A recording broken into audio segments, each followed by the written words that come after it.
Thank you very much. We'll call the Lakewood Planning Commission to order at 7 o'clock on December 6th, isn't it? I think it is. Roll call, please. How do I turn this on? Commissioner Buckley. Here. Commissioner Furman. Here. Commissioner Gribble-Eunice. Here. Commissioner Kettner. Here. Commissioner Kolkmeyer. Here. Commissioner O'Neill. Here. Commissioner Peters. Here. We have a quorum. Thank you, and welcome back, Commissioner Peters. You've been traveling the world. We're envious. I actually want to start with a point of personal privilege. I've been reflecting on our last meeting, and I would like to apologize to Commissioner Kettner. I think I clearly failed. I know I failed. You were offended, and I think you said that you felt like I was calling you names, and that is my fault. I need to do a better job to convey that is a disagreement on policy. It is not personal. And I think upon reflection, I did not do a good job of that. As you know, we have some policy differences. But I think that policy differences are appropriate, and if to offend is not my intent, and I am sorry. So I just wanted to put that out there, and I would ask that every member of the commission hold me to that, because I will try to do better to make it clear when I make a point that it is about policy and not personality. With that, I think we'll go to item number 3, which is case PL 23002, 40 West Art Line Framework. We've had a presentation before. I believe we have Ms. Moore and Ms. Wenkowski. Sorry. Here, they have made this presentation before. I would note that I don't believe we had any Lakewood Speaks comments on this. We have a resolution before us. If there's no objection from commissioners, I would suggest that we go right to questions for them. But if commissioners would prefer to have them give the presentation again, we can do that. But would commissioners be comfortable going straight to questions on the plan? A question. Certainly. Just a verification. Is the presentation literally the same exact presentation as a month ago at the study session, or is there anything of new substance? It is an abbreviated version of the presentation that we gave at the November 8th study session, and it's the presentation that was recorded and uploaded to Lakewood Speaks for this meeting. Okay, thank you. Yeah, personally, I'm fine with moving on if that's what everyone else wants to do. I think that's good. Yeah. Commissioner O'Neill? Peters? Everyone? Yeah. So are there any questions for Ms. Moore or Ms. Wenkowski? Oh my goodness, you did such a good job before. I see no lights. Going once. Commissioner Buckley. Yeah, I'll ask a question perhaps for the team that prepared this plan and maybe just for Ms. Moore, for staff in general. Are there any follow-up plans or action items coming out of this? There's several things in here that talk about subjects like mobility, bike lanes, sidewalk improvements, street improvements. There's talk of, in the very end section, about design changes, possible zoning changes. Help me understand if there's next steps, especially those that interface with this commission, and what those look like in terms of maybe other planning documents or other studies, or more outreach, but also tangible final goods we get out of it. Yeah, thank you for your question. I will try my best to address that. As far as immediate next steps coming out of this plan, the idea is that hopefully if Commission approves this or actually adopts this tonight, it would go to City Council for a study session, kind of following the same process that we went through with the Commission, and then a public hearing to approve it as an adopted comprehensive plan amendment. In terms of any specific next steps, there are certainly things in the plan that are already kind of in the works in terms of conversations with planning and combining with other projects, the Colfax Safety Project that you're all familiar with, making sure that once we have this plan in place, it just kind of gives us that much more weight to say, this is the green line treatment that we want. And so hopefully we'll be putting that into the bid documents that go out for the safety project next year. I think that, one of the big, I guess I'm trying to think of decisions that would come before this body as a result of this planning document. And I think there's nothing I can think of off the top of my head. I think it will help inform some of the other grants that we are working on and the comprehensive plan update with respect to your specific question on zoning. That will be, as you know, a longer conversation and process with the commission and the community that will be really kicking off in about a month or so. So yes-ish, but no immediate actions for the commission, I would say. Okay, thank you. And I guess another question too.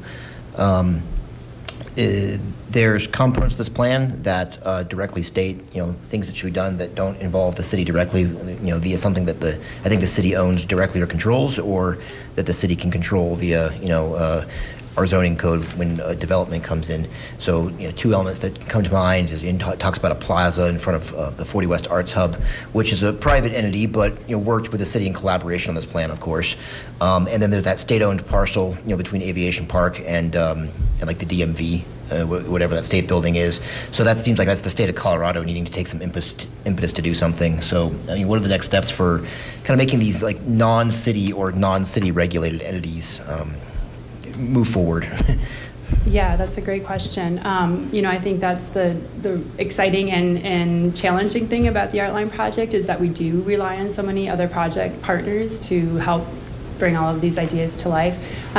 With regard to the plaza outside of the 40 West Arts Hub building, that is one of the 3 priority projects, as you're aware. And it's exciting in that 40 West has already been moving in that direction and activating that space as kind of more temporary one-off events have occurred. As far as any project funding, we don't have anything immediately available to work with yet, but again, having this plan in place will help us be able to, there's a lot of foundation and other grants out there that we could look to try to activate that space with public art. The state parcel is probably a longer term action item, and the state has kind of been in I think limbo over the years about what to do with that property. They've been an amazing partner in allowing us to activate that parcel for Artline related events and art and trails signage that hadn't been there in the past, and I think we can continue to build on that. I think, I'm not sure what the state's long-term plans are for that parcel. There's been a lot of conversations, but we at least will be at the table to continue to work with them on all of those next steps. And I think one of the big recommendations in the plan is to look at trying to have a dedicated staff person that can help implement all of these recommendations. And in my mind, that person would be responsible for continuing to kind of tie all of these loose ends together and coordinate with all of our partners. Okay, thanks. That's all my questions. Thank you. Any other questions?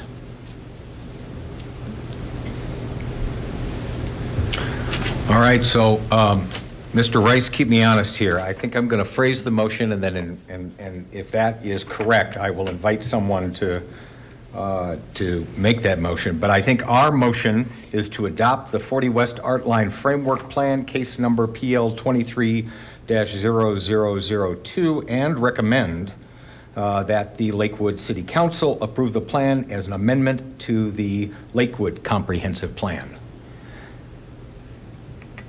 Second. Well, Oh.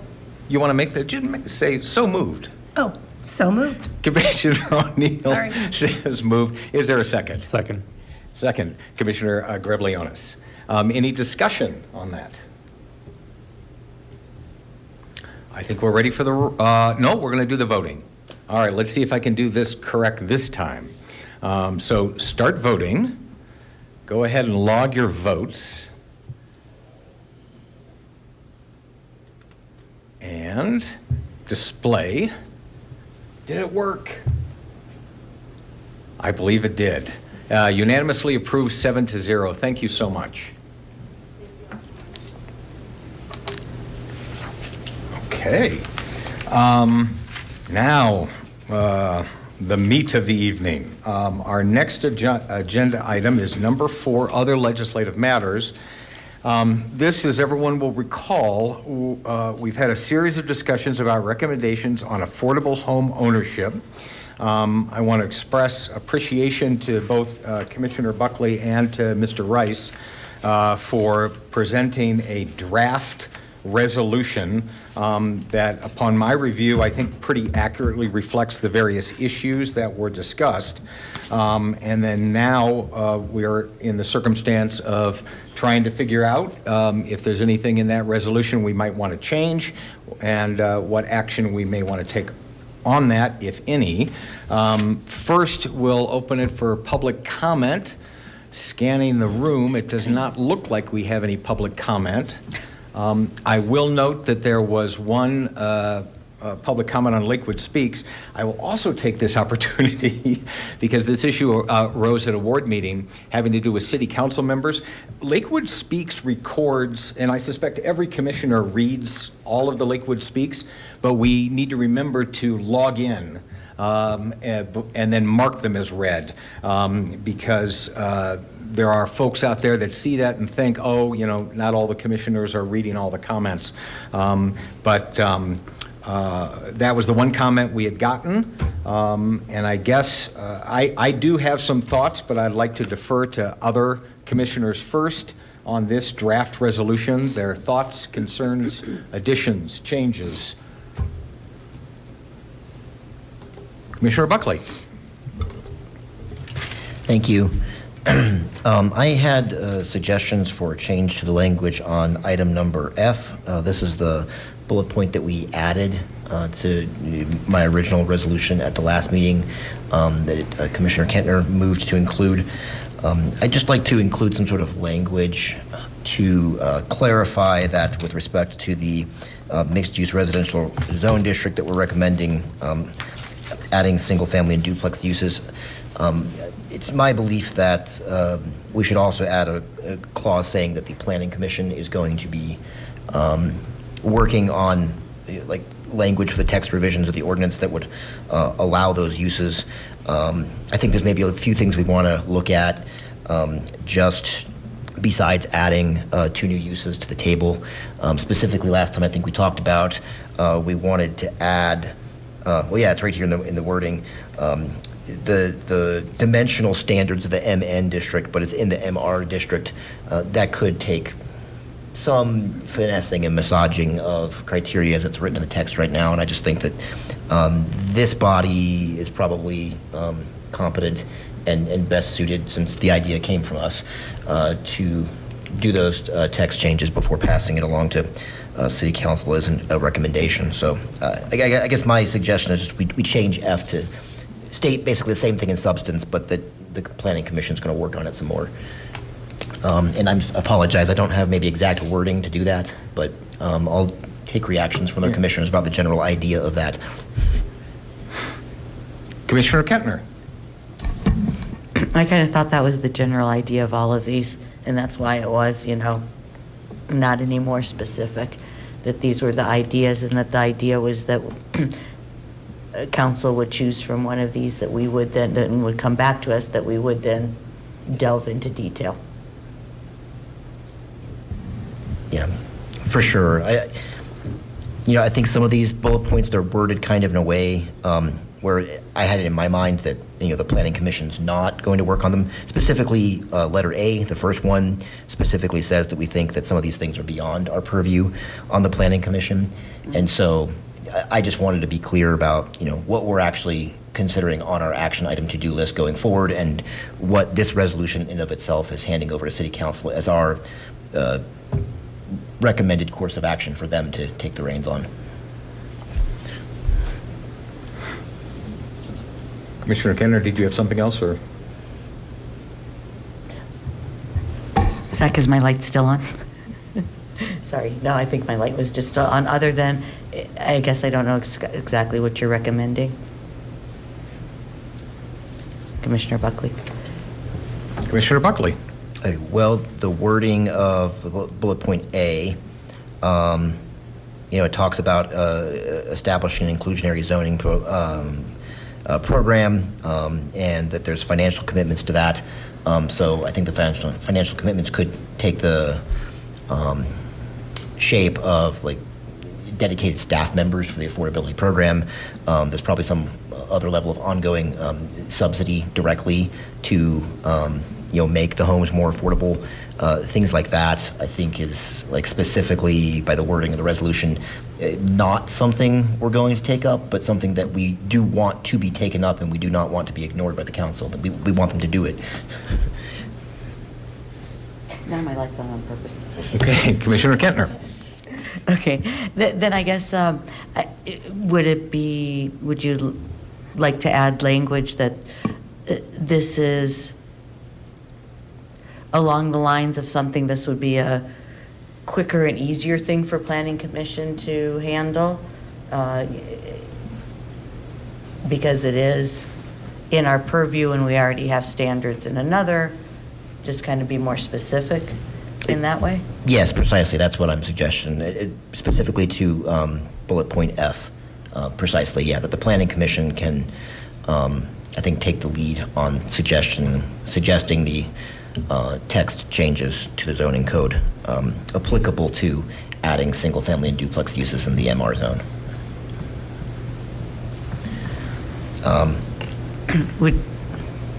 Commissioner Kentner? Would you like to make a motion that says just exactly what you did? I tried to write it all down, but I didn't. Sure. I apologize to everyone for not writing this down in advance, but I can try to make a motion. Commissioner Buckley, you can certainly do that. I'll recognize you to make a motion if you'd like. I am wondering if there might be some more general comments on F before then, but if you would like to make the motion, you are recognized for that purpose. Sure, I'll make the motion, then we can discuss it.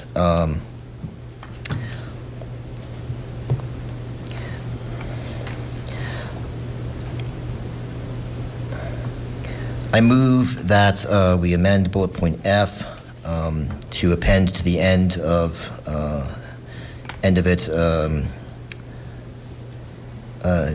and that the Planning Commission will continue work towards drafting language to recommend these changes to the City Council in the form of an ordinance. That's basically mirroring the language that is in bullet point B that also talks about specifically something we're going to keep on working towards. Did you get all that? Yes. No, more importantly, Mr. Rice did. Is there a second? Second. Commissioner Kentner seconds. Discussion on that. And this may be the appropriate time for me to ask maybe a more general question in this context. So we have 5 separate mixed-use residential designations: the MN, the MG, the MC, the ME, and the MR. The MN is where there's residential, but commercial supports that particular residential. MG is residential, but it's more auto-focused, so people are coming from farther away. MC is higher density, and the non-residential supports the entire city, so think of those as 3 rings. The ME is really one that's interdependent, right, where employment and education and the residential interdepend. MR is the only one that currently says it has to be multifamily. And that's because it has a transit link. So I guess my question is really kind of, as we look at our toolbox, currently all 5 of these are different. If we say that the MR is going to have the same uses as the MN and has the same dimensional requirements as the MN, aren't we just eliminating an MR? Because right now, it's different than the other 4, specifically because it has to be multifamily. Commissioner Buckley. I would say that the answer to your question is no. We're not, in essence, eliminating MN. We are modifying it, of course. But the way I interpret this bullet point, and the way I would certainly want to be implemented, is that the dimensional standards of the MN zone district, as they are today, become applicable to the MR district only to the extent that someone wants to build a single-family home or a duplex within the MR zone district. If you're building some other use that is already allowed in MR, the dimensional standards that currently exist in MR would not change. That's how I interpret and envision this. I guess I can also defer to the motion maker last week to see if that was her intent. But I will say one more thing, I guess, as well. I've not taken a close look yet, but I think there may be other uses besides single-family and duplex that are permitted in MN that are not permitted in MR, and we're not talking about adding those to MR. So Right. it's still a different thing in my mind. Commissioner Kentner. I think Commissioner Buckley just said what I was going to say exactly. I might maybe add, I think I might have misunderstood the comment that it was already allowed in all of the mixed-use districts, mixed-use general, mixed-use core, do not allow for the single-family home currently. Nor would they after this. It's just the mixed-use neighborhood that we are adding the single-family and the duplex as a use where it is currently not allowed in that district. And it is also currently not allowed in mixed-use general or not allowed in mixed-use core, and we are not talking about changing those. And absolutely, if there's some language that should clarify it, although I agree that the intent, and I believe how would I read it, is that those dimensional standards apply just to the single family and duplex. Thank you. Any other comments or questions or thoughts? Then I think we will take up the motion, which is to amend F to add that the Planning Commission shall draft specific changes in the form of an ordinance recommendation to City Council. Does that sound right? Commissioner Buckley. Is that changing the motion on the table? Can you just read that again? Well, I merely intended to restate your motion. Okay. I thought what you had said was that F would be amended by adding at the end, and the Planning Commission shall draft specific recommended changes to the City Council in the form of an ordinance, a draft ordinance. Yes, you got that right. I'm sorry, I misheard you the first time. You're correct. Okay. If there's no further discussion, then we'll ask everyone to cast their votes.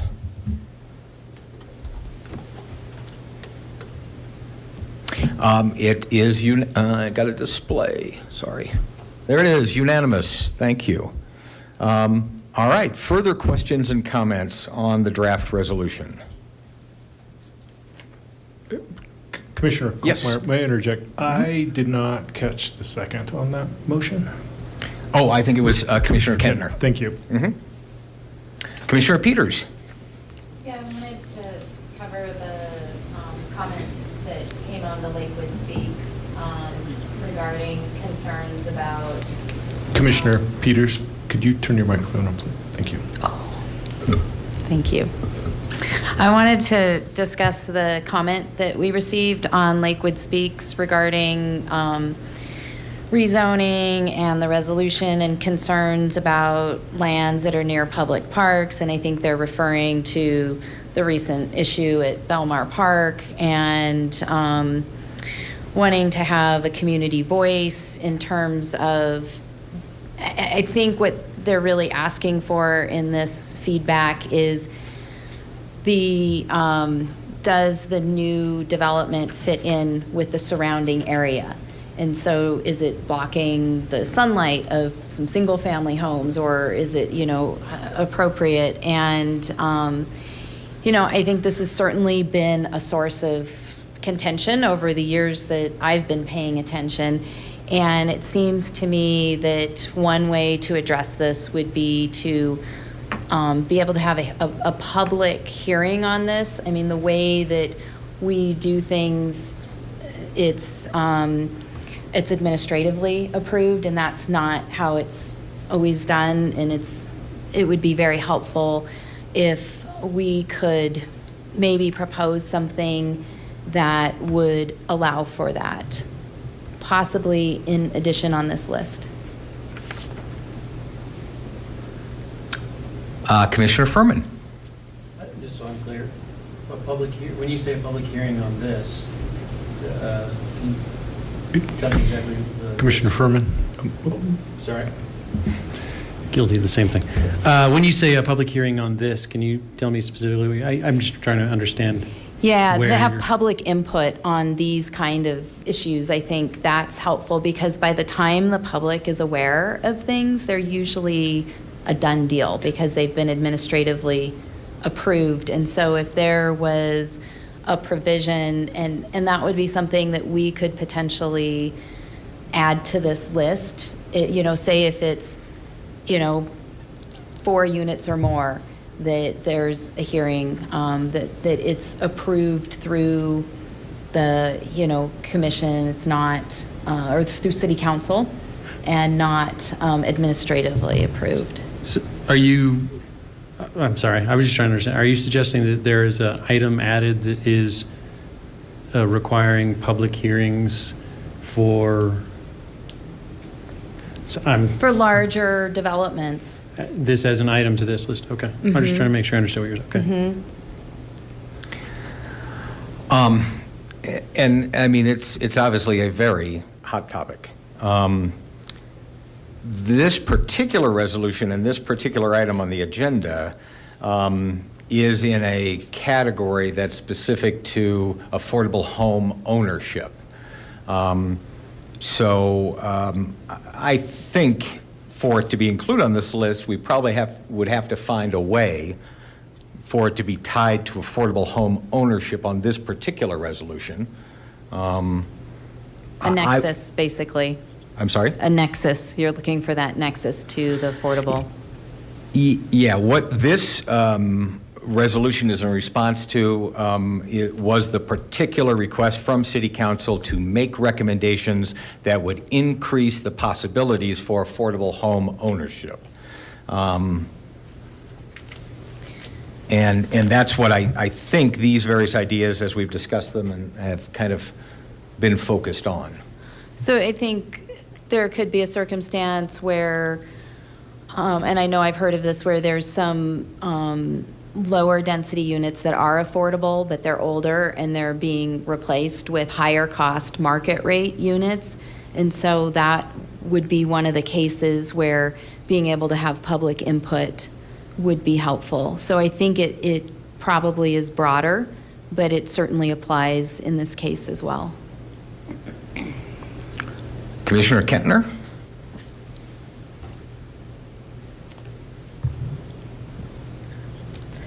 So excuse me, I think I actually heard 2 different things that could both tie to affordable ownership.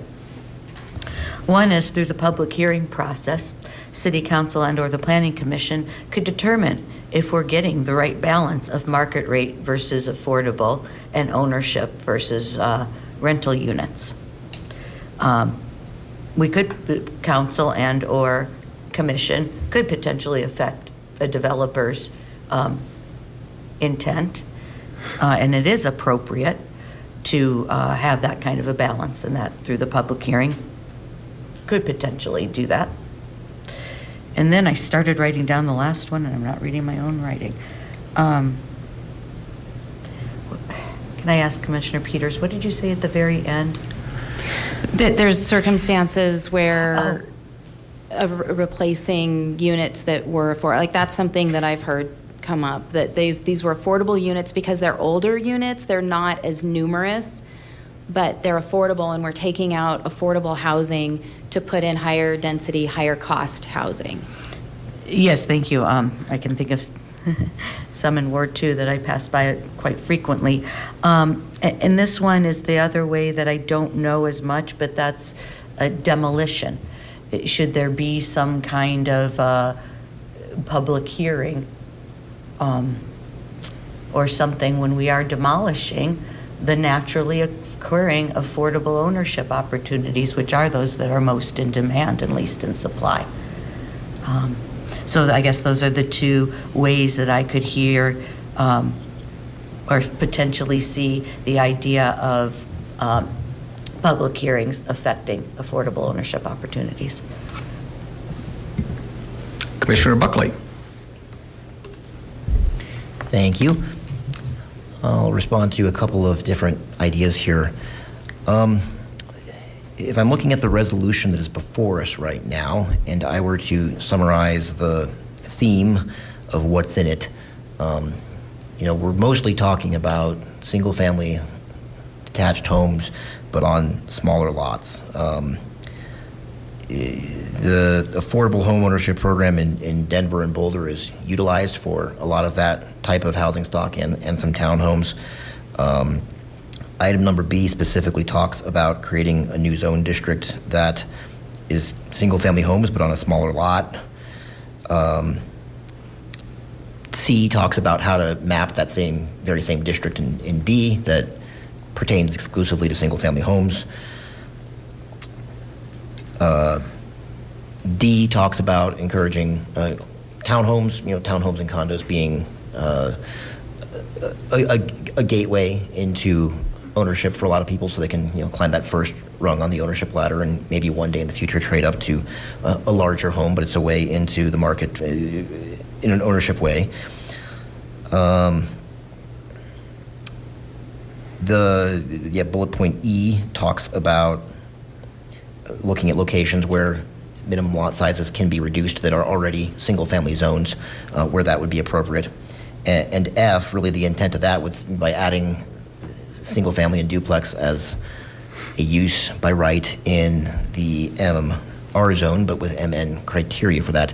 The MN criteria, it's key to know, is already a 0 minimum lot size. It's just we haven't seen a lot of that in that zone and of that particular type of development, even though that's the one zone type in the city where the product type that we're contemplating wanting more of in this R10 zone we've been talking about, technically is legal to build, but for various reasons in that zone, it's not really happening.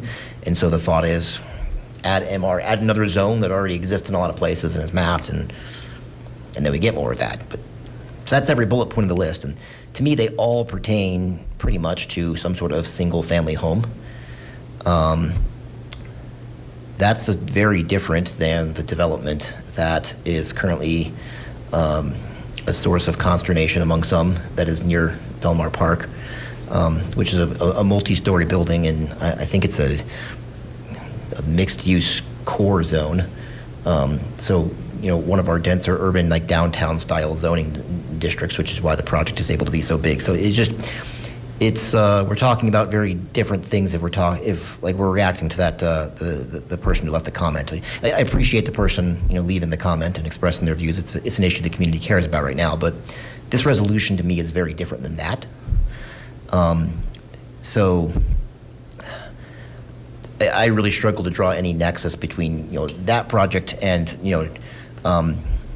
trying to address any issue people have with that particular project with what we're doing here, which is just an altogether different use and scale, and different building height, different density. It's different everything. So I'm just struggling to understanding connecting those two things. Thanks. And I have, yes, Commissioner Peters. Yeah, thank you. I think I would agree that that example doesn't really fit, but I do think that protecting some of the existing affordable housing does fit within the scope. So, I think folks who've been on long enough know that I'm always reading these comments and I always bring them up, even if I agree or disagree with them. And I try to make our commission aware and responsive to the extent that we can.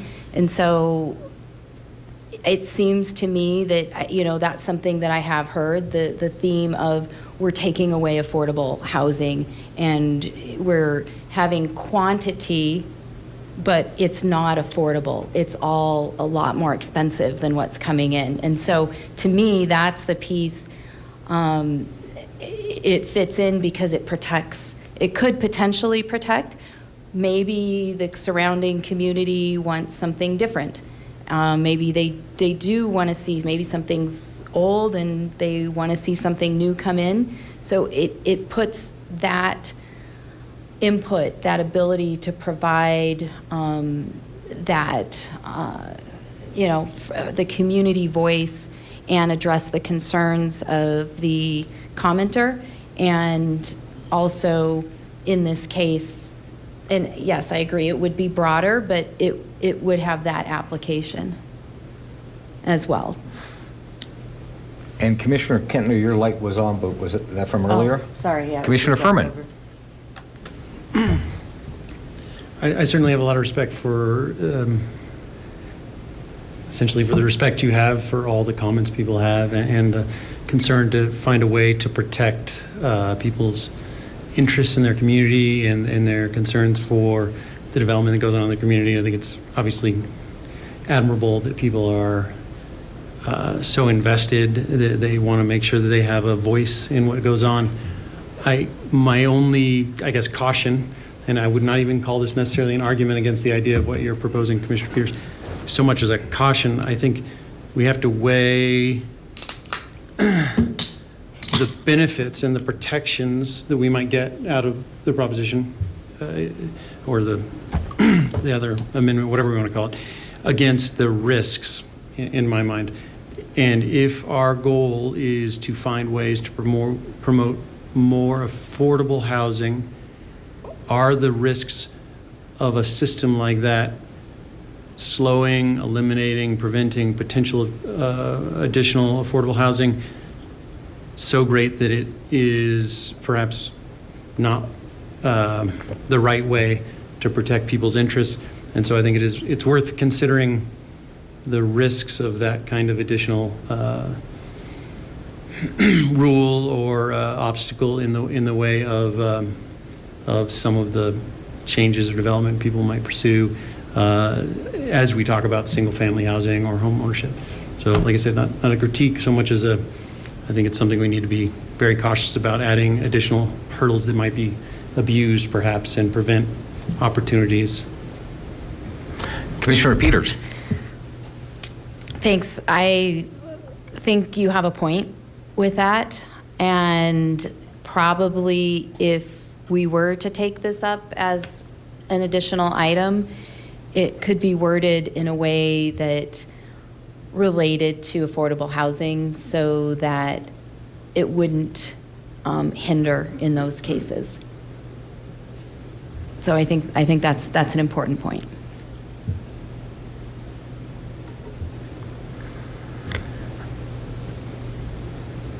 So I guess, question is, does someone have a proposed amendment to this resolution?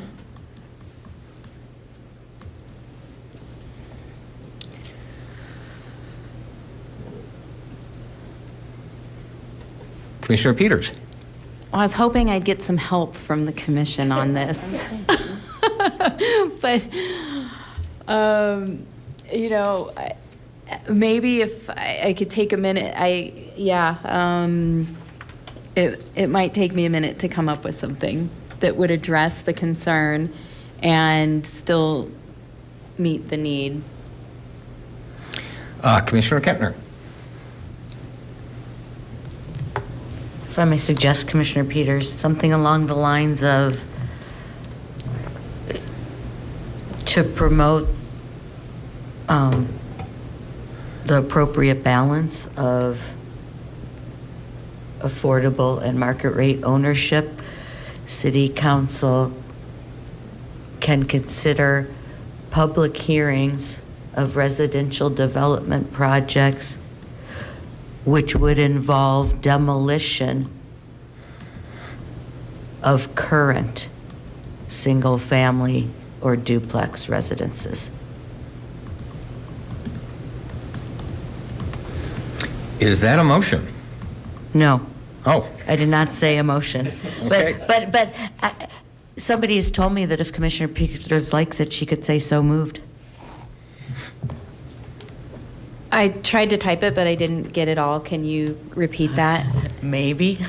Commissioner Kentner. I will try to promote a balance of market rate and affordable ownership opportunities. City Council can. Okay, that's even different than what I had before. Okay, can consider. Are you typing or no? Should I? Can consider public hearings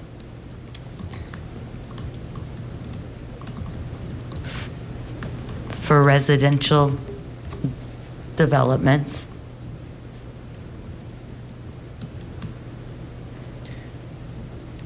At a minimum, for those which would involve demolition of current or of existing single-family and/or duplex residences.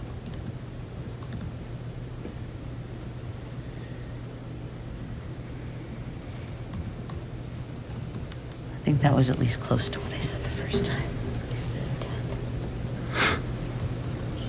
Thank you.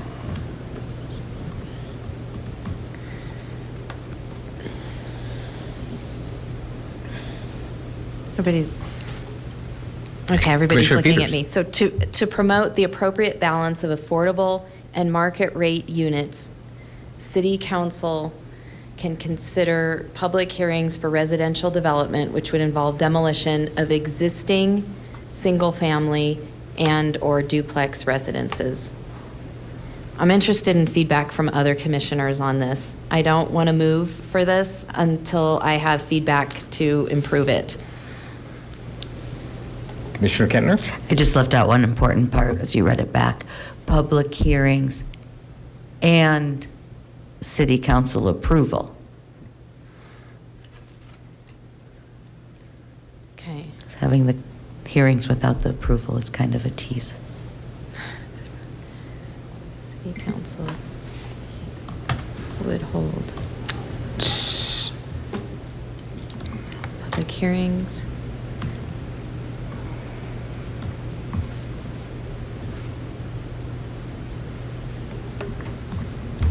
Okay.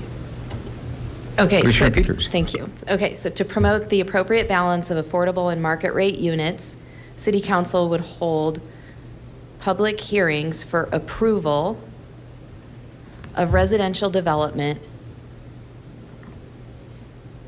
that when it involves demolition of existing single-family and/or duplex residences. When it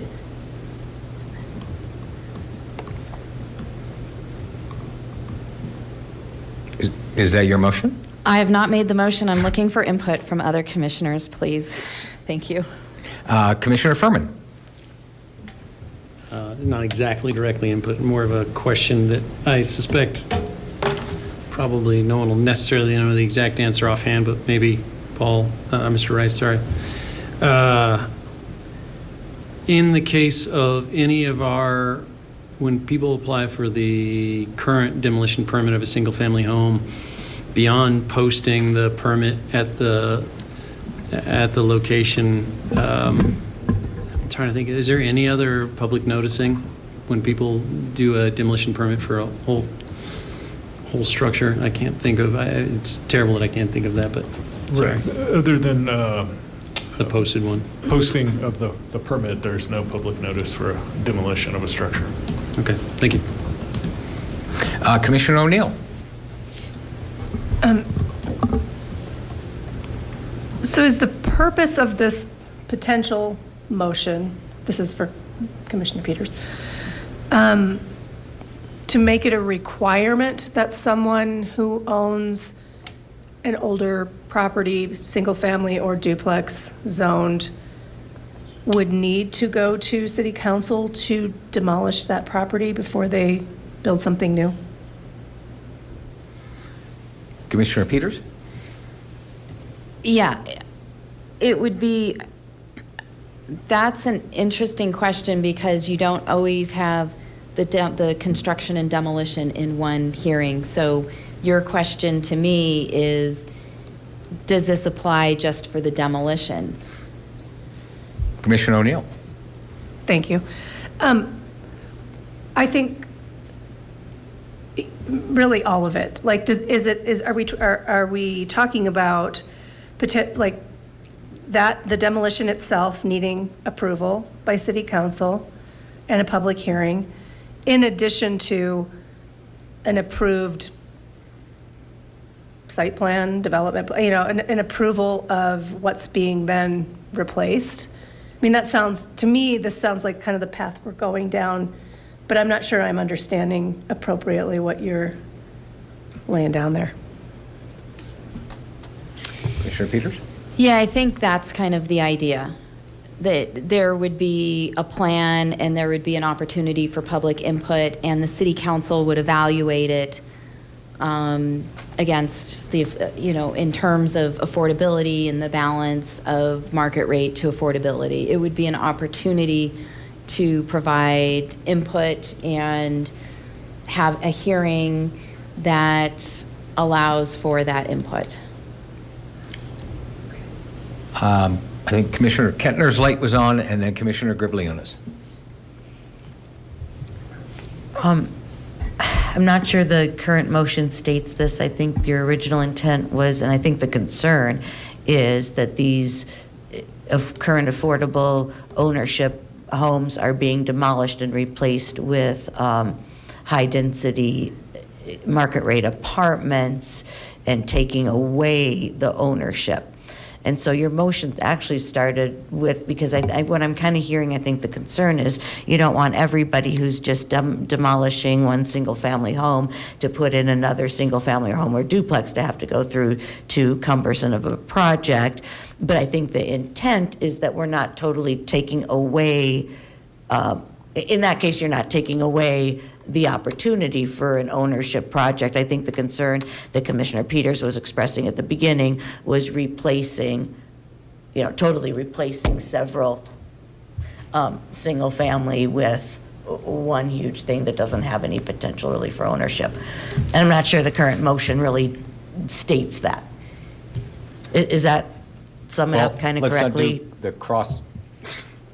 I think, is there anything else you wanted to say? No. Because I'll go to Commissioner Gribliunas next then. Thank you, Chair. So yeah, I think my question is, in the situation where someone wants to demolish a single-family house on a lot to get it ready for a future build that's unknown, with the intent of selling that as a blank lot parcel, how does this affect someone wanting to do that?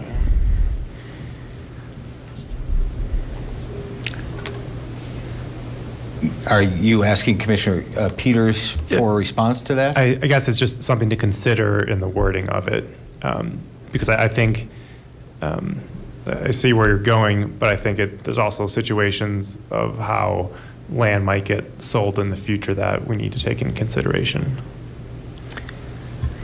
If it's all right, I'm going to go to Commissioner Furman and then Peters. Well, mine will be quick. It ties a little bit into, ties a little bit into what Commissioner Kentner was saying. Actually, a little bit, I think, whatever he was getting at, is my biggest concern is creating a rule that will reduce existing use by right, because I don't think that's at all what we want to do. I'm not even saying I necessarily support any of it. However, it definitely gets way easier to support if what we're talking about is, due to the impact of some of the things we're suggesting, the need for a hearing for, as you described, Commissioner Kentner, the situation where perhaps a larger development is going to be, as an impact of what we're talking about here, a larger development may be coming out of the demolition of multiple single-family homes or something. My concern would be any reduction of current use by right in what we're doing.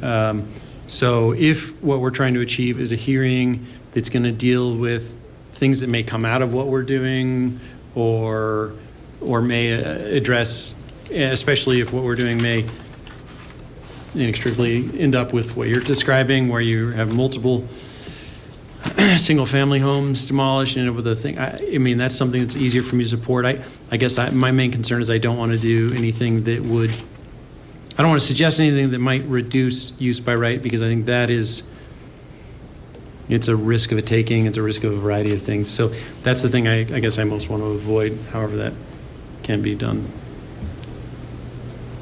Commissioner Peters. So I think the point that I heard, and it was in my original statement, but it didn't make it in, was when it's 3 or more existing units. And I guess if it's in a situation where it requires a change in zoning, that's going to need a hearing regardless. Correct? But most of the city is zoned so that it, well, not all of it. Okay. I'm just thinking most of it's already, I mean, in most, the single-family areas are not, so they would have to rezone, and I think maybe, is there a way that that is taken into consideration? So it's not impacting their use by right, but it's impacting the decision in approving it or not. It's a factor, kind of like how when we have the comprehensive plan, it is not a requirement, it's not a mandate, but it's a guideline that's used in making that approval. So if we can set a guideline that provides that framework for those hearings, then maybe that achieves the purpose. And I appreciate all of this feedback, because I don't think of all, I have an idea and I definitely need help to develop it, or we go down this path and we say, okay, there's a dead end, but I haven't heard a dead end yet. So, Commissioner Furman. Commissioner Kentner. Commissioner Furman. Were you? No, I'm sorry. I might as well. There's no light? No, I'm good. Okay. The back and forth, I think you probably are going to say, but we'll see. Anyway, No, I'm Go a ahead. little afraid that I'm going to go totally off topic, so. so good. May I cede the floor to Commissioner Furman, please? If you'd like. Commissioner Furman. Well, I guess the only response I had to that is, yeah, I mean, as long as we're trying to achieve that thing where we're not doing the direction you took it in the end is even gentler than I was saying. In my mind, I was thinking about things even like 2 steps down the road. If you add now I'm like supporting your idea with down the road concerns, which would be if you add the single family possibility to the mixed use, and you imagine developing single family homes in that area, you then have a situation where people could come back later, demolish those single family homes into a multifamily. That is kind of the only situation where I see it being an impact that's created from what we're doing, but I may not be able to see all the way down the road. But that's sort of what I was thinking about. You went a slightly different direction, but understood. Anyway, if that makes sense. Commissioner Peters. Yeah, thank you. And I don't think that would apply because they wouldn't need a rezoning, right? Correct? So, Well, exactly. I guess that, and this is my last time, I promise. But that's exactly my point of the reason for adding what your concern would be is because of the fact that in that 2-step down the road situation, if you didn't add your hearing requirement, exactly right, they wouldn't need a rezone. So you could down the road demolish those single family homes into a much denser one. So that's the one situation, the only one I could think of in all these situations that we might be creating where you could make an argument for the hearing, but that's as far as I can see, if that makes any sense. And I'll just make a comment, at least for me, I'm afraid I may have hit a dead end. I just do not have the confidence that other commissioners have about drafting on the fly. It just makes me really nervous. This is a new idea that's come up. It may be a great idea. But the request from City Council on affordable ownership came last February. And we've met a lot on it. And I am nervous that as we discuss these different hypotheticals, it's really not the thoughtful way that I am typically more comfortable, and that again is my limitation, right? Others can think through every permutation and feel confident. I can't. And I tell you, the biggest thing I'm looking for is always a piece of evidence, a statistic. So we've heard about these single-family homes that are affordable, that are being demolished.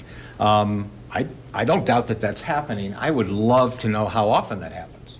I would love to know the circumstances where it happens. That's a piece of factual information that would be really important to me to know whether or not we should recommend what could be a pretty big change to the way that projects are reviewed by City Council. Additional hearings, City Council approval instead of administrative. I'm not saying that I've concluded whether that's a good idea or a bad idea. I'm just not comfortable with what I know today to make a specific recommendation to City Council, but that is only me. I think Commissioner Buckley was next, and then Commissioner Kentner. Thank you, Chair. I am recalling, I think it was Mr. Rice, it was someone on staff sent the Planning Commission just kind of a FYI, here's a map and some information to all of our emails a few months ago.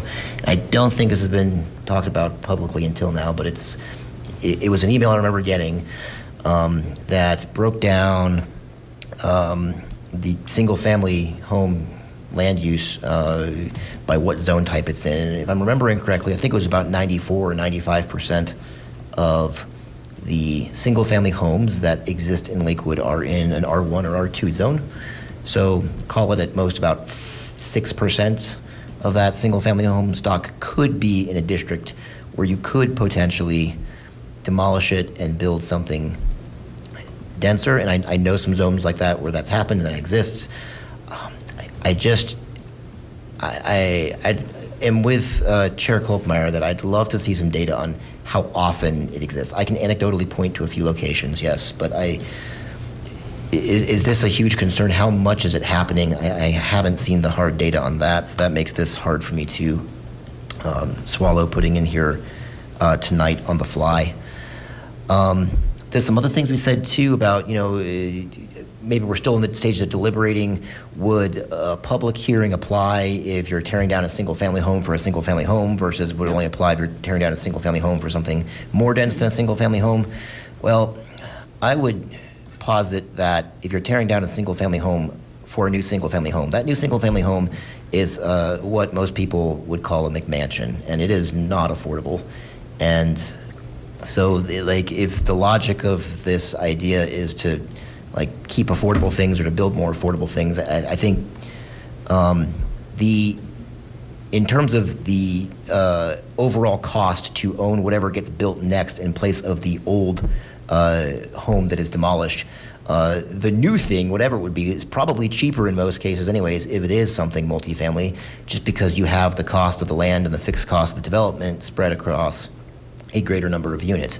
Those new units may very well be quite a bit more expensive than the old home, but I think they would be quite a bit more affordable in comparison to a potential new McMansion, a very, very large, luxurious single-family home built in the case of single-family. So just when I think about it from that perspective, I'm not sure that we're really accomplishing much, and I don't understand on what scale we're accomplishing it by putting in this new requirement for a hearing.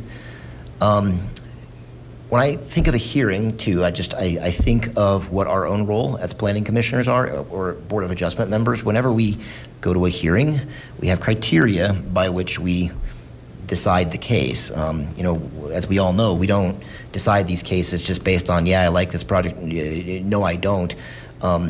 There are criteria that we are supposed to evaluate the cases that come before us by.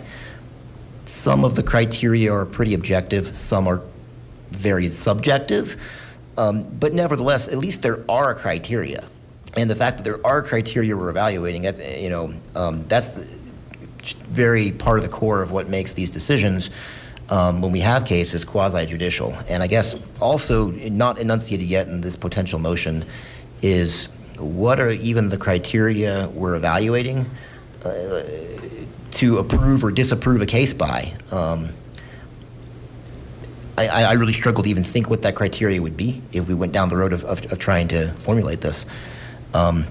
So yeah, those are just a lot of my hesitancies about doing something like this, and I don't think that we're going to iterate to a point tonight or maybe any night where I would feel comfortable adding something as burdensome as a new public hearing and vote to approve a demolition. I'm just not there. Commissioner Kentner. Oh, can I respond to that, though? Well, Because and hang on just a second, Commissioner, and because this has come up already, and I understand that this may be a little bit of a change in the practice of traditionally what this commission has done. This is the only body I've ever served on of all the many public bodies where there is this kind of back and forth, and if it's the will of the commission to change our bylaws to do that, we can do that. Our bylaws are really clear. People get recognized in the order that they appear, and we go back and forth. And I guarantee you, every single person that wants to talk can talk, and they can talk as long as they want. But my preference and my suggestion would be that we go with folks in order, and then everyone gets an opportunity. But this board votes on your bylaws, on our bylaws. Commissioner Kentner. Point of order, I do believe the bylaws say that the chair recognizes people. I do not believe it says that it has to be in the order that we necessarily press our buttons. I'm happy to go next, though. Well, and to your point of order, is there, are you suggesting that we adopt a procedure that's different than? I'm suggesting that we're all grown-ups and that if it is smoother, because for our, to have the same conversation, I think that we can all handle that. We've done it in the past. I'm fine. I mean, whatever you decide. Whoever you recognize right now will go. Well, going to recognize folks in order, and then I think that's would be my preference. Commissioner Kentner. Okay. I think the extremely valid concern that I think we're hearing, and I understand the need for more data, by the way. I did an open records request approximately a year ago. I'll dig it up for specifically single-family detached homes which were demolished and not replaced with another single-family home. It was very difficult to read. I will send it along. Maybe I could do it again or ask Mr. Rice for some help to request it in a more user-friendly form to get the information back. I will say that the current census between 2010 and 2020, we lost nearly 1% of our, we went down just about 1% in owner-occupied, which is the closest gauge we have of that. And I agree. It is an extremely valid concern, though. And the valid concern I think that we all agree on is demolishing the affordable ownership, because it's not like when we demolish, brand new is not affordable. Whether it's, unless it is income restricted, brand new is not going to be affordable. It never has been. I can't imagine it ever will be. For most people, of course, affordability is also based on income. So how about getting away from the public hearing part and focusing on adding another item which would ask the City Council to task the Planning Commission to look at ways to preserve our naturally occurring ownership units. We're not going to come to it, obviously, tonight, going back and forth without all the data and looking into it, but preserving and protecting our our current affordable ownership units is right in line with the request. And just adding as an item, none of these things are legislating on the fly. These are all things that, this is sort of a bucket list of ideas for for city council to choose from, some of them that they could look at, some of them for us to look at. So simply adding an item that says that city council could consider tasking the planning commission to look at ways to preserve our naturally occurring affordable ownership units. If I were to make a motion to that effect, would there be some support to that? Anybody who is recognized by the chair first? Commissioner Peters. Yeah, I wanted to, I know there were a number of comments that Commissioner Buckley had made, and there were 3 points that I was able to pick out. And I think that it's important for clarification because one of them that he brought up was replacing a single-family unit with a single-family unit that would be like a McMansion and not affordable. And that's not what is being requested. It would be 3 or more units. So I don't think that one is an issue. The second one was the overall cost is what's built in place of that home, and that new things would probably be cheaper. Generally, it's not cheaper. Like, I can't think of a circumstance unless there's a mandate or they're specifically building affordable. I'm just not sure that I've really ever seen that. Usually it's more expensive what's built, and it's usually not for home ownership. So I think what we do see is that the affordable homes are replaced with apartments. So there's more of them, but they're more expensive, and there's less opportunities for ownership. And then the third point was the criteria by which to decide. And I think that deserves some thought. And I heard that some of the criteria that we decide cases by are more subjective and some are more objective. And in the wording, and this is where it's at right now, to promote the appropriate balance of affordable and market rate units, City Council would hold public hearings for approval of residential development when it involves demolition of 3 or more existing single-family and or duplex residences. And I think that criteria is in promoting an appropriate balance. And I think that would deserve some discussion, because if there's no, if we're taking away the only affordable housing and we're putting in something that's a lot more expensive, maybe there's more units, but it's a lot more expensive and there's no opportunities for home ownership, I'm not sure, that's moving us away from the task that we've been given by City Council. So I think I probably do agree with folks that there's maybe, this is something that we might want to put a little more thought into that criteria, maybe that wording.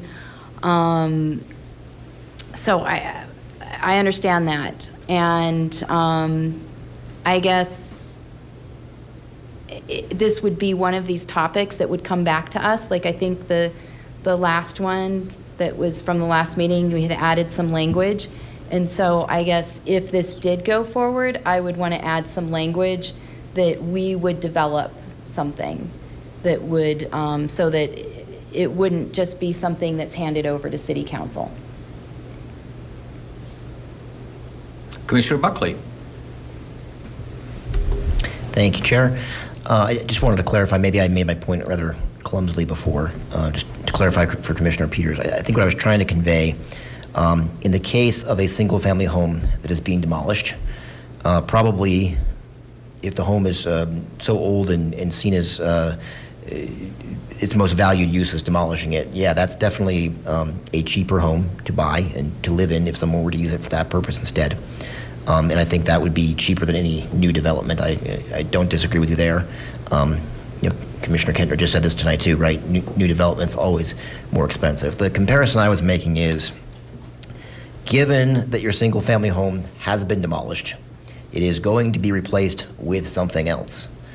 If the something else is a new single-family home on a per-dwelling unit basement, I am very confident that that new single-family home is going to be more expensive than a hypothetical multi-family home on a per-unit basis would be if it were to be built instead.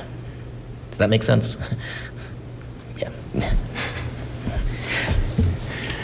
You all may wind up changing me rather than me changing you, but I'm going to keep trying for a little bit.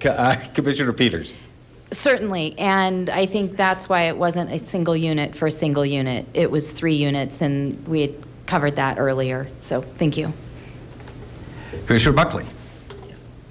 Yeah, thanks. I guess I appreciate you elaborating too on your ideas of what the decision criteria would be if this were to go to a hearing.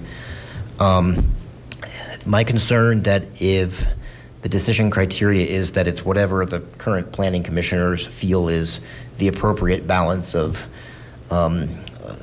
market rate versus like subsidized or mandated affordable, and that's not a ratio that's clearly spelled out somewhere. Like, well, if it's clearly spelled out somewhere, then it's objective, like you meet it or you don't, and it doesn't require a public hearing. And if it's not clearly spelled out somewhere, that's just a recipe, I think, for inviting developers to build nothing at all. No new affordability, no new market rate, because if they just don't even know what the criteria is, then they're going to be scared to death of what the planning commission's going to decide. I think that would just stifle the very stuff we want if we kept it that vague. So I still haven't heard criteria that I'm convinced of would be wise and prudent to implement. So what is the will of the commission? Is there a particular additional item that anyone would like to propose adding, and exactly what would that be? Or has this been a good discussion to be revisited at another time?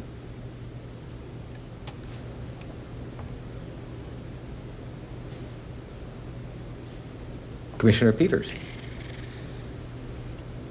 I think it's worth developing. I think it's worth having a discussion. I agree that the criteria should be looked at in more depth, and it probably is a little bit more than we would tackle right here in this moment. But again, it would be coming back to Planning Commission for that development. So I guess I would like to see something in between what Commissioner Kentner proposed and what the language that we were drafting. And so Commissioner Kentner had proposed just to task the Planning Commission with ways to preserve naturally occurring affordable ownership units. I guess I would be open to that, but I'm interested to know what other folks think, because if it's just 2 of us, then it's not going to go anywhere. Commissioner Furman. Even though it was essentially a sentence, Commissioner Kentner, I don't think it was very long. I agonized over it over the past, discussion, trying to figure out, because again, my concern is always making sure we're not reducing use by right with something and not understanding the consequences. I guess where I landed is that if it is essentially recommending they're investigating preserving naturally occurring units, I guess I could see the argument to say one could investigate ways to do that don't impact use by right or have a way of. So I will say, generally speaking, I could probably support something like that. Like I said, because I think there's probably ways to do that without it impacting. My goal being that typically trying to avoid creating greater restrictions. And so that is open-ended enough that I feel there are ways that you could support that, and it could be something that broadens opportunity rather than stifling it. Anyway, that's all I wanted to say on that one. I guess it's a loose support for it. Commissioner Peters. So, City Council to task Planning Commission with ways to preserve naturally occurring affordable ownership units that does not impact use by right? Does that sound what you're thinking? Sound like what you're thinking? Commissioner Furman? I'm not even sure that you necessarily need to put in the without impacting use by right. I guess what I was getting at is that I think just the idea of investigating doesn't inherently say you're going to impact the use by right. So I'm saying I don't even know that you need the last sentence. It's just, I was saying I support it because if it doesn't by itself impact that. So. Oh.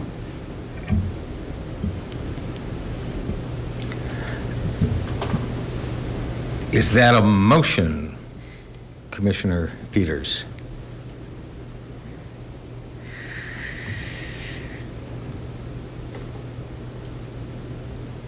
So I guess I have another question. I'm not sure I understand what Commissioner Furman was saying.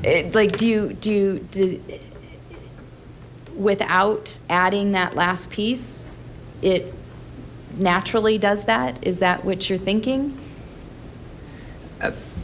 Commissioner Furman? I was waiting. I wasn't going Yeah, to. no, and I appreciate that. I know I already. And, I think I started the consternation earlier, so please. I want to add to it. I guess all I was saying was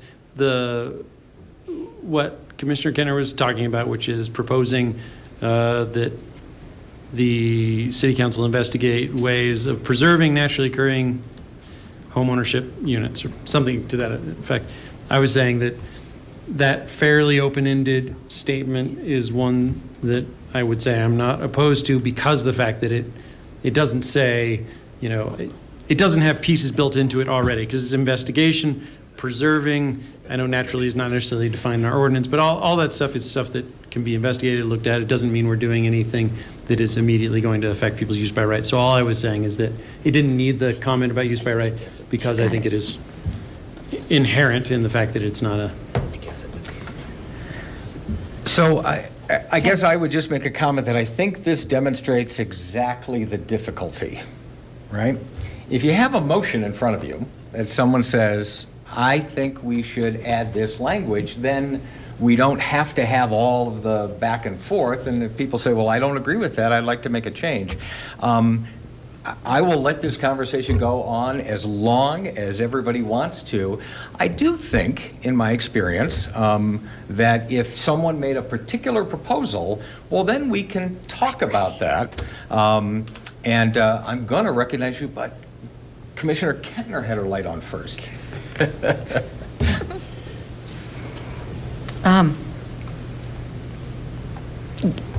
Yeah, I'm a little bit concerned. I'm glad that we are able to do this. To have everything done beforehand would make it seem that everything's done beforehand and wouldn't really be a good thing. But absolutely, and again, going back to that, we're not actually drafting legislation. We're kind of drafting big ideas right now. I would like to make a motion to add an item G, which would state,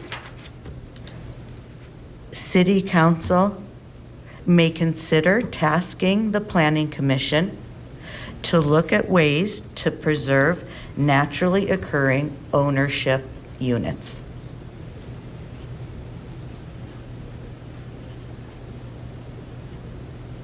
Is there a second? Second. Commissioner O'Neill, seconds. Discussion. Commissioner Peters, is your light on for discussion on that motion, or? No? Commissioner Gribolionis. Thank you, Chair. I have a question for Commissioner Kentner, and it's just, is there any parameters we can put to naturally affordable, tying it to an AMI or something to help frame my thought process around? Commissioner Kentner?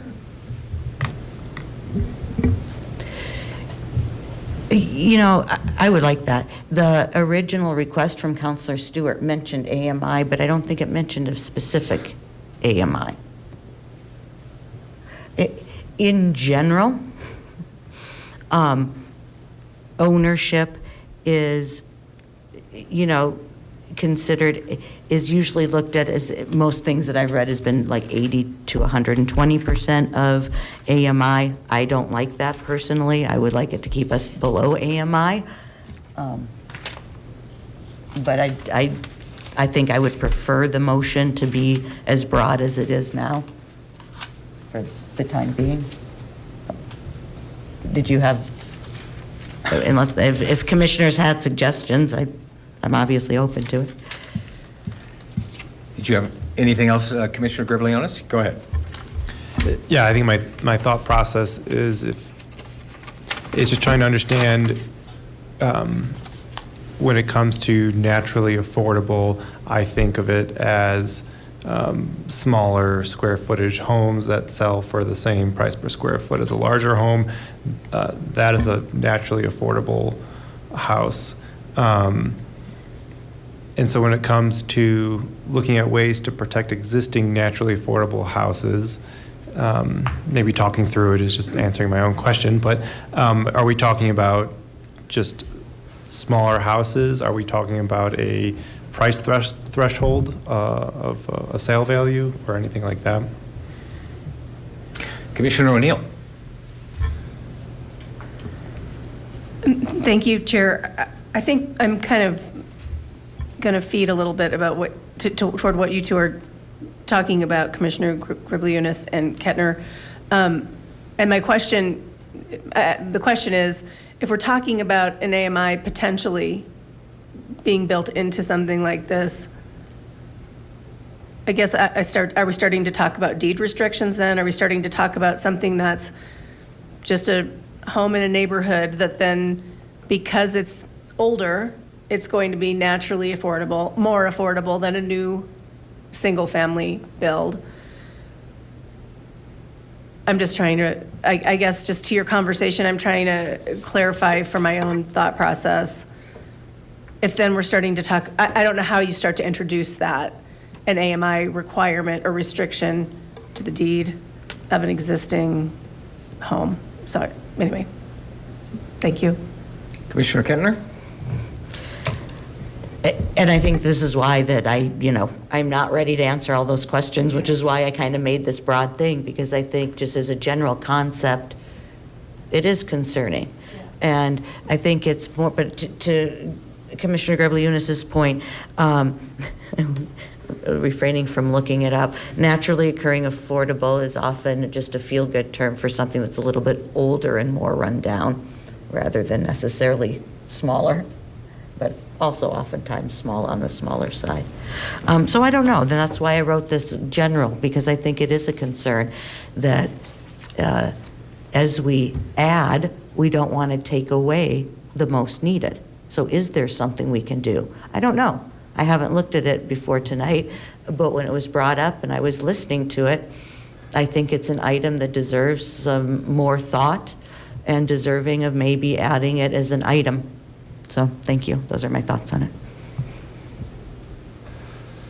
Other discussion on that motion?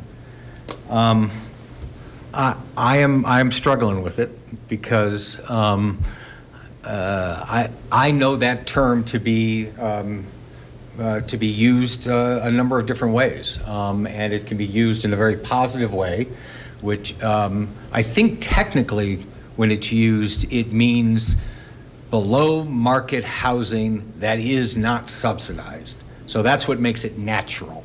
Natural is that it doesn't have a subsidy. I think that's kind of the technical interpretation of it.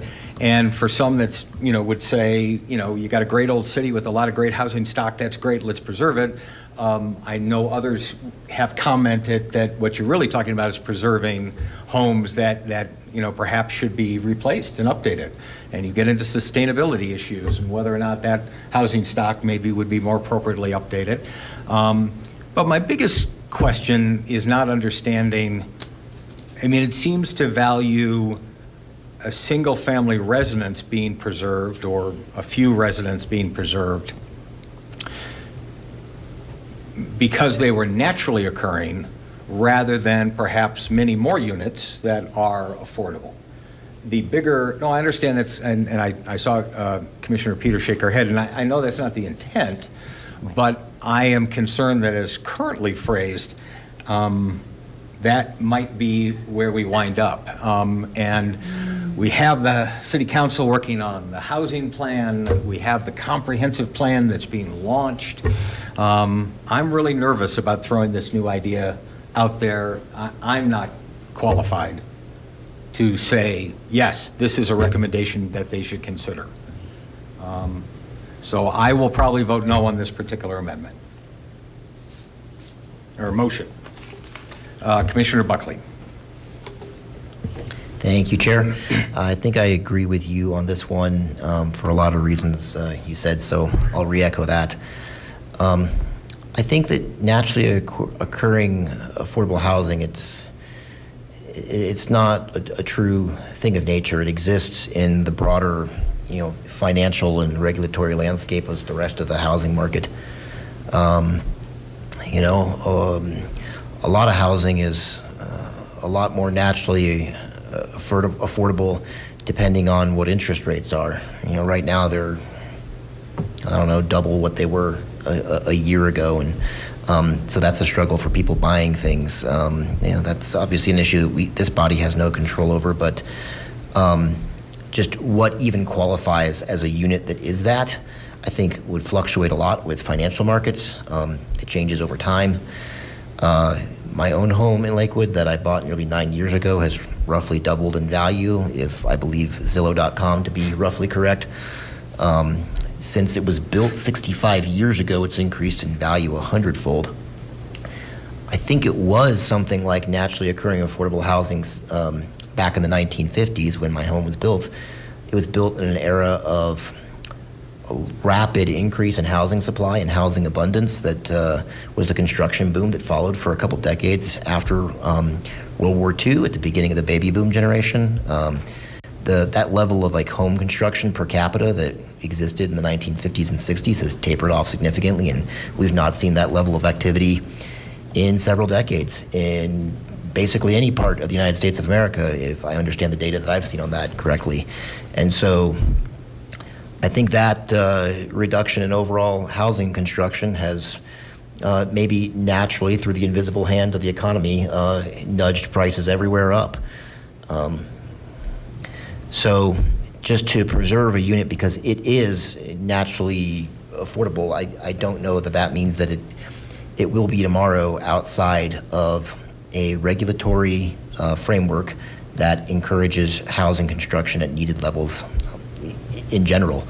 And I'll go a step further beyond that to say that, just if you look at the data, this is pertinent to the country at large. It's pertinent to Colorado, which is why housing affordability is such a big issue here that, you can very easily argue, and many credible economists have, that we have a need for more housing construction. I feel something like this could set us down a path of talking about preserving the wrong thing just because it is the right thing, but it's the wrong thing to do to preserve it, is to focus on preserving it versus focusing on the broader housing market and housing supply and creating a environment where we can really achieve housing abundance that we haven't had in a few decades.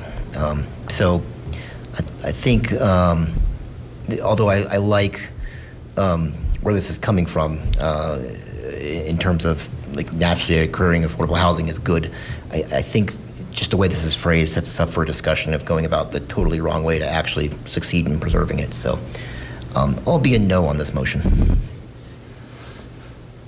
Commissioner Furman. Well, as I'd stated before, in my mind, the reason I support it is only because it's essentially an investigation into ways to preserve naturally occurring units. And as I said, I agonized over it a little bit because, the term naturally occurring is very loose. However, I will say the reason I still can support the idea of investigating it, actually, in my mind, I'm not even thinking about single-family homeownership. What I can imagine, and I do know that there are environmental and sort of climate reasons to suggest that there is a benefit to, say, tearing down an older condo building. There's not a ton of them.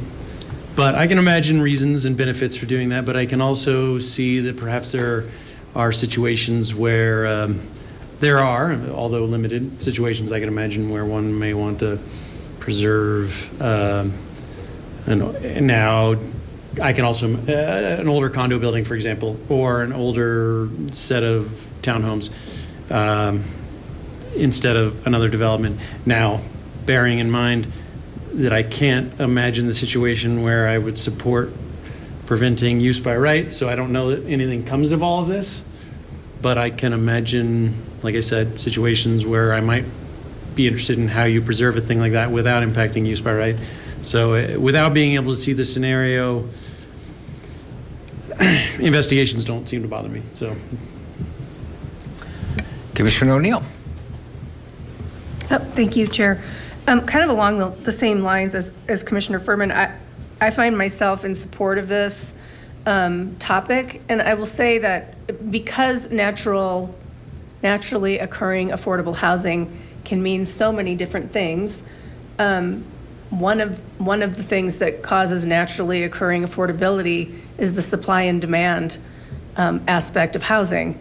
So, one of the things that could be studied and should be studied is more housing. So if we're talking about more housing, that means a lot of different things to a lot of different zones. And so I guess for that reason, I think that if there's a lot more houses, the price comes down. So that's naturally occurring housing and it's new. So I think that it doesn't have to be a rundown property or I just think that the supply, I think that piece of it is intriguing. So I would support this. Commissioner Peters.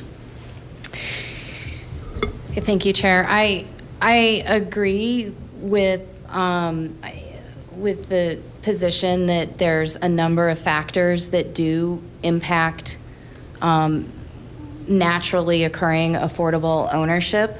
And I also agree that investigating will help us to further refine our thoughts on this, to further refine what is naturally occurring, what causes it, what are the means and the methods that it could potentially be preserved. And, certainly I respect the use by right. I mean, I'm a property owner myself, and I certainly understand that as well. So with that said, I will be supporting this. Commissioner Kentner. Yeah, I'll try to be really brief. I don't know if everybody was able to look into the recent court ruling. However, it's something I also didn't think of until right now is some of our zoning that can impact this. It is not a use by right to take over a neighborhood and use it for university uses and to take away that ownership opportunity. And that was one thing that came out in the recent ruling. Not only did one judge say it, but now 4 judges have said it. We can restrict the use because at some point we're reducing the housing, and housing, one of the judges mentioned, housing owned by the university is not likely to be sold again for private use, and it affects our market and the ability for our families to own. So I think there are a lot of things that we could look at to be creative that could affect this. So I think that's why it is so general, and thank you for the support. Any further discussion? So we're voting, and Mr. Rice, do you feel confident that you have item G, or should we state it again? I have notes, and I will have time, so I'll go back to the video. If you prefer to restate it, you're more than welcome to. I wrote it down. Yeah, if you don't mind, Commissioner Kentner. Wrong button. Yes, the motion is that City Council may task the Planning Commission to look at ways to preserve naturally occurring ownership units. So, please cast your votes.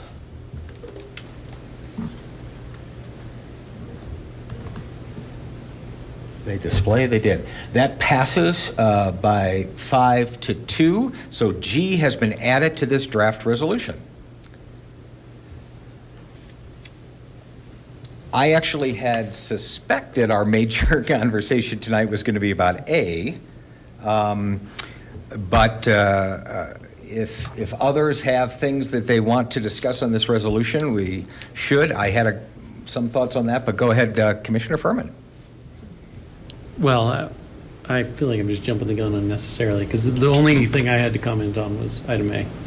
But it seems Please. like you might have way more No, notes no. than I do on item A, if I'm judging by what I see. The only concern I had with item A is, as much as I agree with, and sorry, I have to pull up the wording again, as much as I agree with the last part of item A after the line, sorry, one moment here. And it being understood that such programs, anyway, from that line forward where you talk about the fact that we understand this has a financial commitment, et cetera, I think that is good because it points out we understand that perhaps we are asking the city council to do something that will create a burden that is beyond something that is really our purview. I don't know that we need to say it. I feel like I would be inclined to simplify it and, understanding we all get that is a potential problem. I would almost be inclined to remove that bit of it from, and it being understood that such programs may require a level of ongoing financial. Anyway, from that point forward, I'd be inclined striking it. I don't disagree with it. I just don't know that it's necessary for this. But Do you feel strongly enough to make a motion that everything after the semicolon in A, or the first semicolon after Denver and Boulder, be stricken? so moved. Okay. Is there a second? Second. Commissioner O'Neill seconds. Discussion.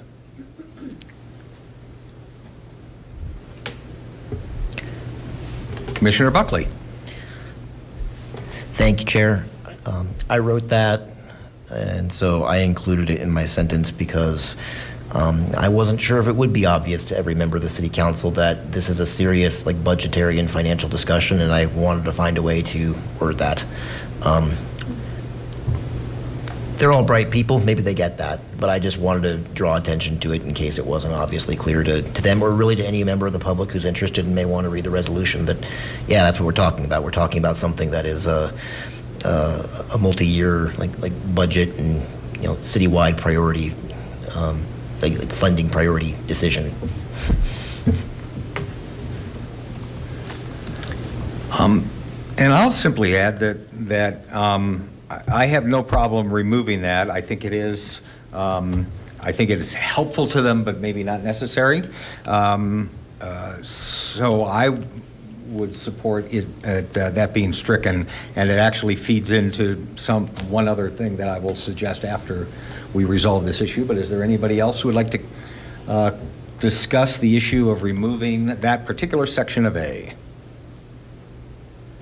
Then that is the motion, to strike everything in the third line of A after Denver and Boulder semicolon until the and in A at the end of that sentence. Go ahead and cast your votes.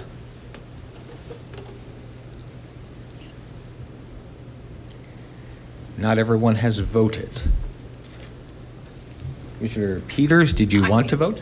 I do want to vote, but I've lost my files and I don't have the sentence in front of me. Can somebody hand it to me? I'm really sorry. Sure. Do you have? I it just here? need to know exactly what it's.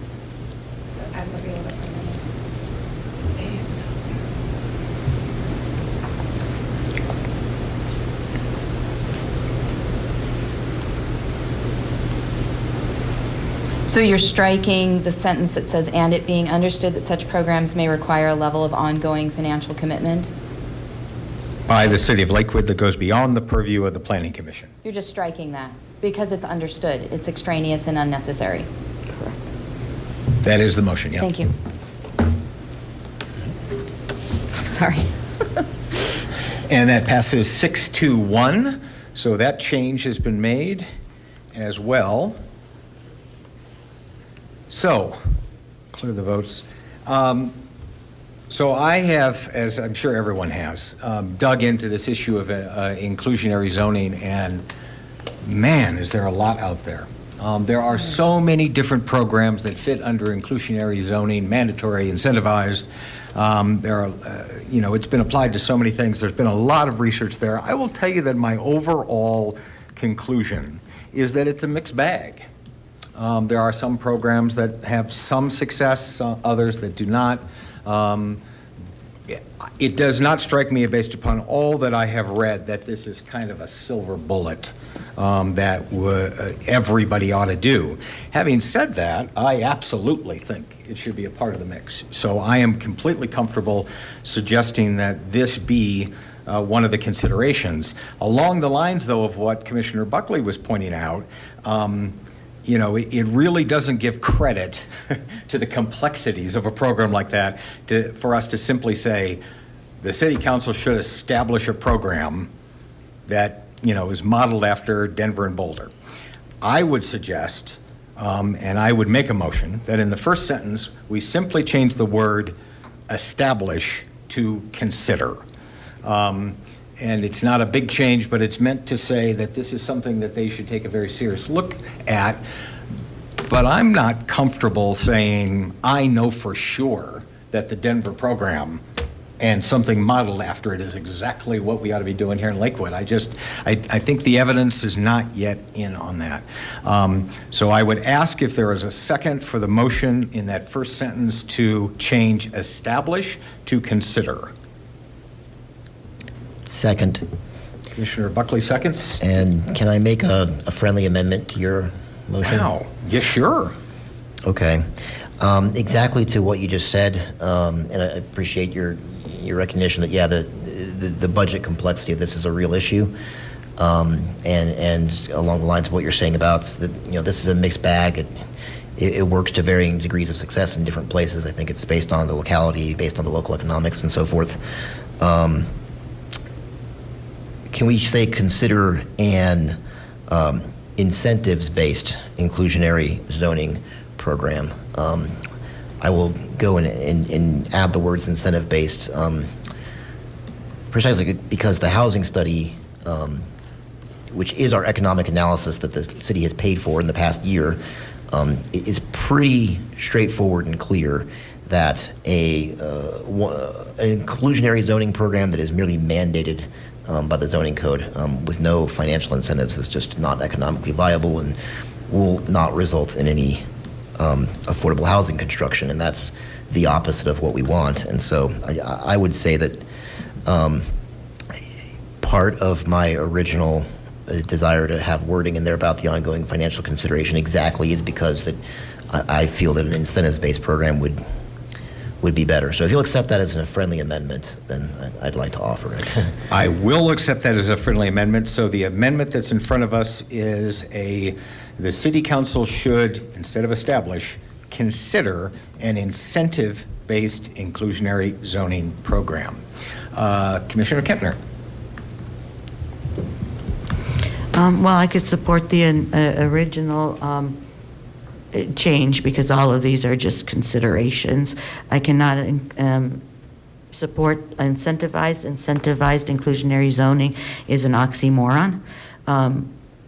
Inclusionary zoning is a requirement. An incentive is just that, an incentive, not a requirement. The feasibility study in the housing study, it just says that the developer won't make as much money if we require this. Doesn't say it's not feasible. And extremely broad. I encourage everybody to read it. So I would absolutely support the original motion. I do not support it as with the word incentivized because of what I stated. Thank you. Any other discussion? Then I'll ask that we cast votes on the motion to change that first sentence to the city council should consider an incentive-based inclusionary zoning program.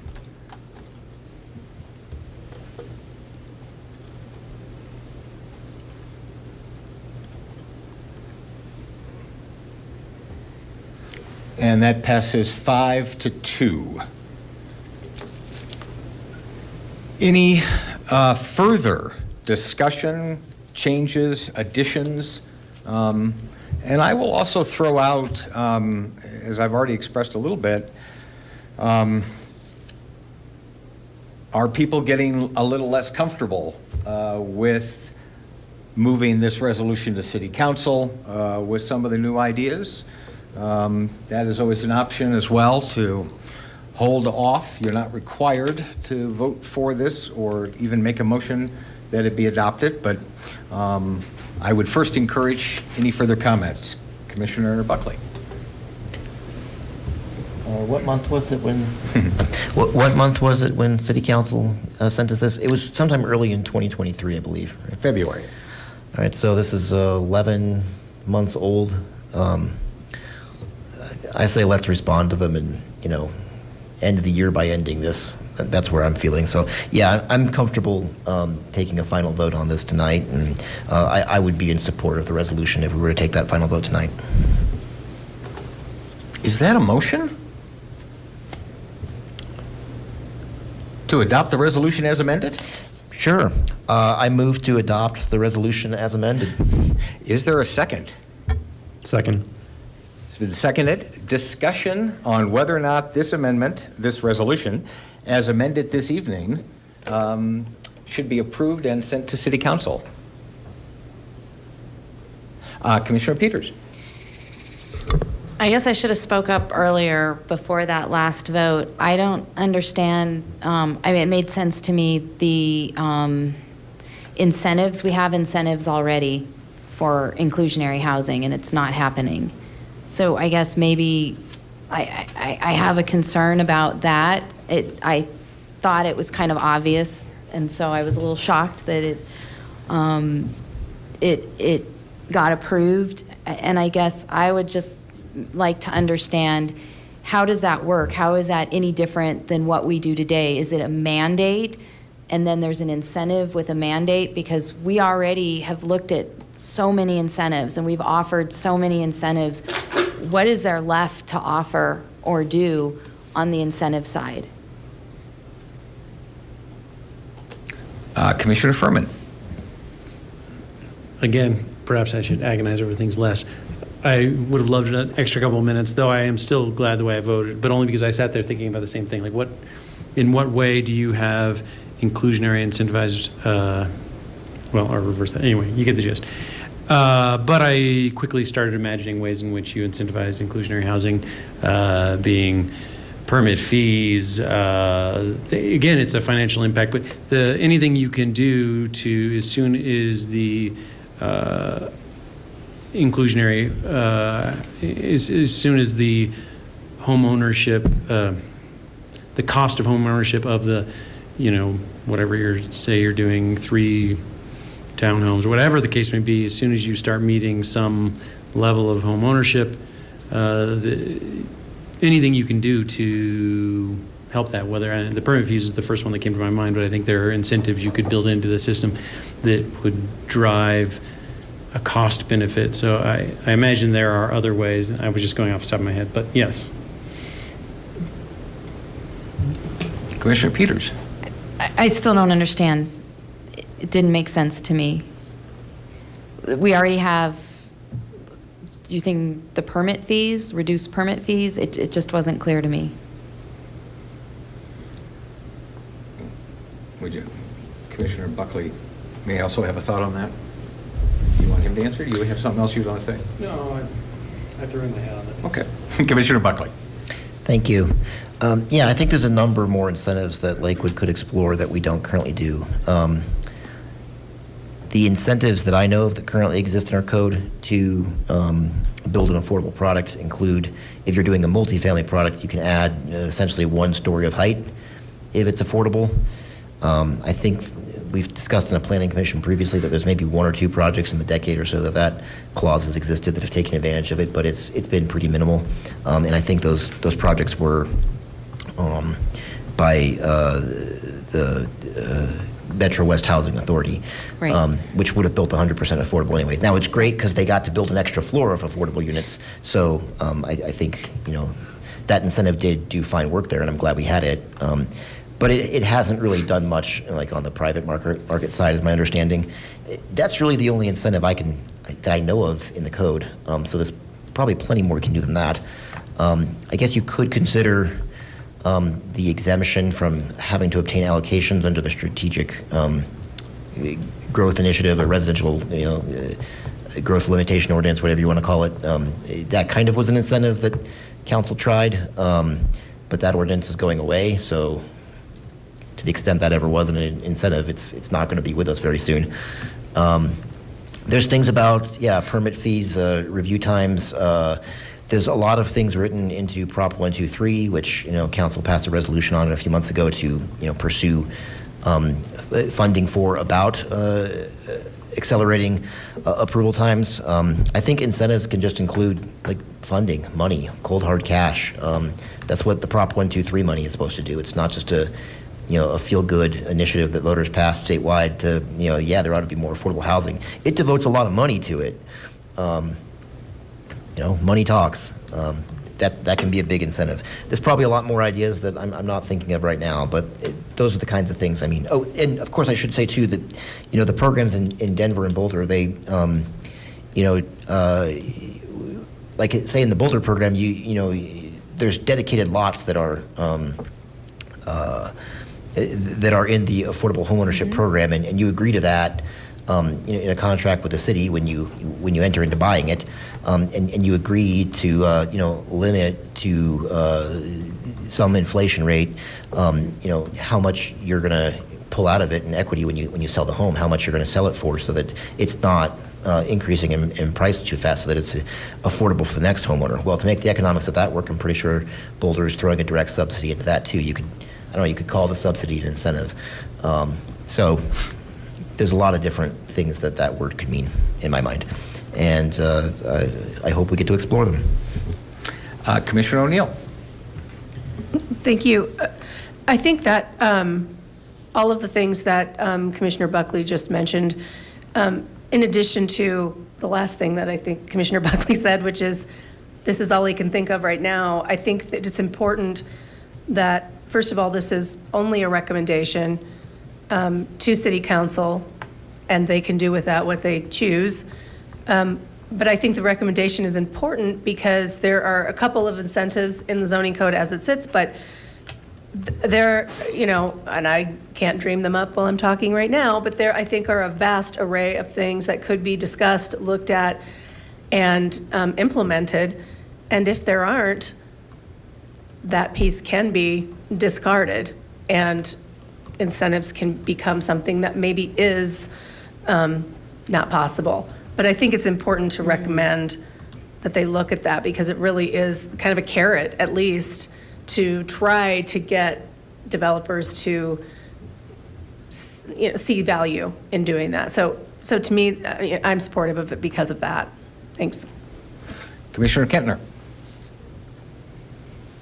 Well, not to revisit something we already voted on, it kind of feels like what we're doing a little bit. However, one of the reasons I voted against it is that we didn't add incentives.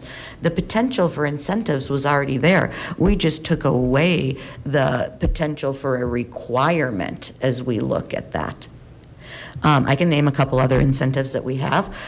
We have, if you're doing affordable, you don't have to do your parkland dedication, although I hope we get rid of that because there's something called environmental justice. Poor kids deserve clean air and parkland too. Including in our EDM menu, if you do affordable units, that buys you out of most of your EDM, enhanced development requirement. Most of us were on that when that passed. Although again, I have mixed feelings about that because I think that people of lower income deserve those good qualities too.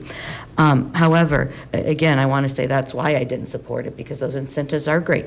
Those incentives are great, but we just took away, those incentives potentially were already there. We only took away the potential for a mandate. Thank you.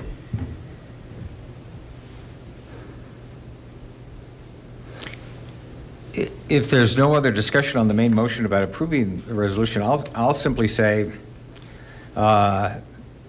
it's a mixed bag in here, and there's only one thing I'm actually enthusiastic about in these recommendations, and that's the R10 notion, because I do think that just in my research indicates that that's something that I think could be a very powerful tool. I've expressed that I have some concerns about inclusionary zonings because it's not clear how effective that can be, but I think it's worth considering. And I think the rest of these things are worth considering as well. So I would support the motion because I think on balance, these recommendations are responsive to the City Council, and I think put a lot of good ideas out there, but I freely admit that some I am more enthusiastic about than others. Commissioner Kettner. Thank you. Back to the other question I meant to ask before the other conversation ensued. This body has passed a resolution before to be presented to council and does not have an actual method for doing that. I was wondering if the chair had a vision for how this would be presented to City Council. Well, I will defer to Mr. Rice, but I think it explicitly is a formally adopted resolution that will be presented to them as an action of the Planning Commission. Yes, point of order. It was a formally adopted resolution that still has not gone to City Council, that this body made approximately 2 years ago now. Okay, and let's, if you would like to discuss that as a part of the motion on this resolution? No, I do. I don't know what it is you're referring to, so. Well, I'm referring, that specific was a request to change the code to add, to have perhaps the legal department drafted it. We did not draft it ourselves. It was a formal drafted by the legal department. I'm requesting that the boards and commissions be added to the harassment policy. And we've discussed before that this body does not have an actual way to present a formal resolution that we make. So I was wondering if you as a chair had envisioned how that was going to happen. So it was my understanding, and staff correct me, we passed a resolution on the recommendations on ADUs that will be presented to City Council. Is that correct? Okay. And if this one were to pass in its current form, it would also be presented to City Council. It's obviously a public record that we have taken this action. It is a part of our formal record. So let's confirm that first. And Correct. Okay. Because Commissioner Kettner has asked about it, is there a reason to believe that will not happen because of some previous resolution that the Planning Commission, if you could inform me what your understanding of that is? Right. I wasn't the staff person working on that particular provision. My recollection was that as the proposal was moving forward, the city clerk's office was looking at a larger amendment to rules and regulations, procedures, establishing some standards for all boards and commissions, and would consider the harassment policy at that time. So I don't believe that legal actually had a resolution that they were taking to City Council on that particular issue. That's my recollection with the previous city attorney working on that. Commissioner Kettner. I can pull that up. That's not exactly my recollection. And can legal please let us know, or staff let us know, how will it be determined which of our resolutions that we formally adopt and pass will be presented to council and which will be held up indefinitely? Thank you.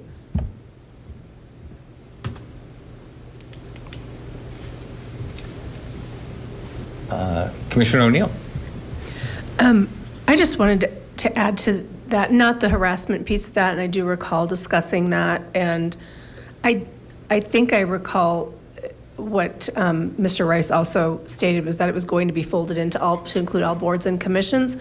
But I think and I do also recall the conversations about a vehicle to take requests to city council, and there not being one.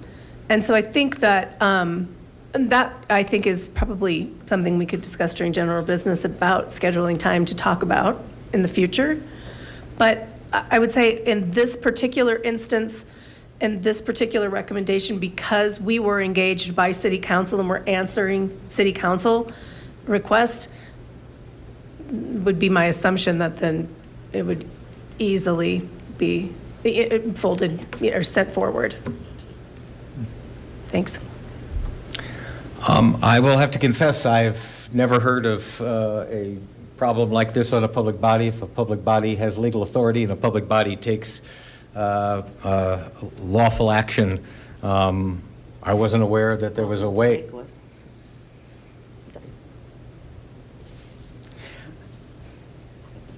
As I think the motion that's on the floor is this particular resolution. Is there any further discussion before we vote on this resolution? Then I will open the voting.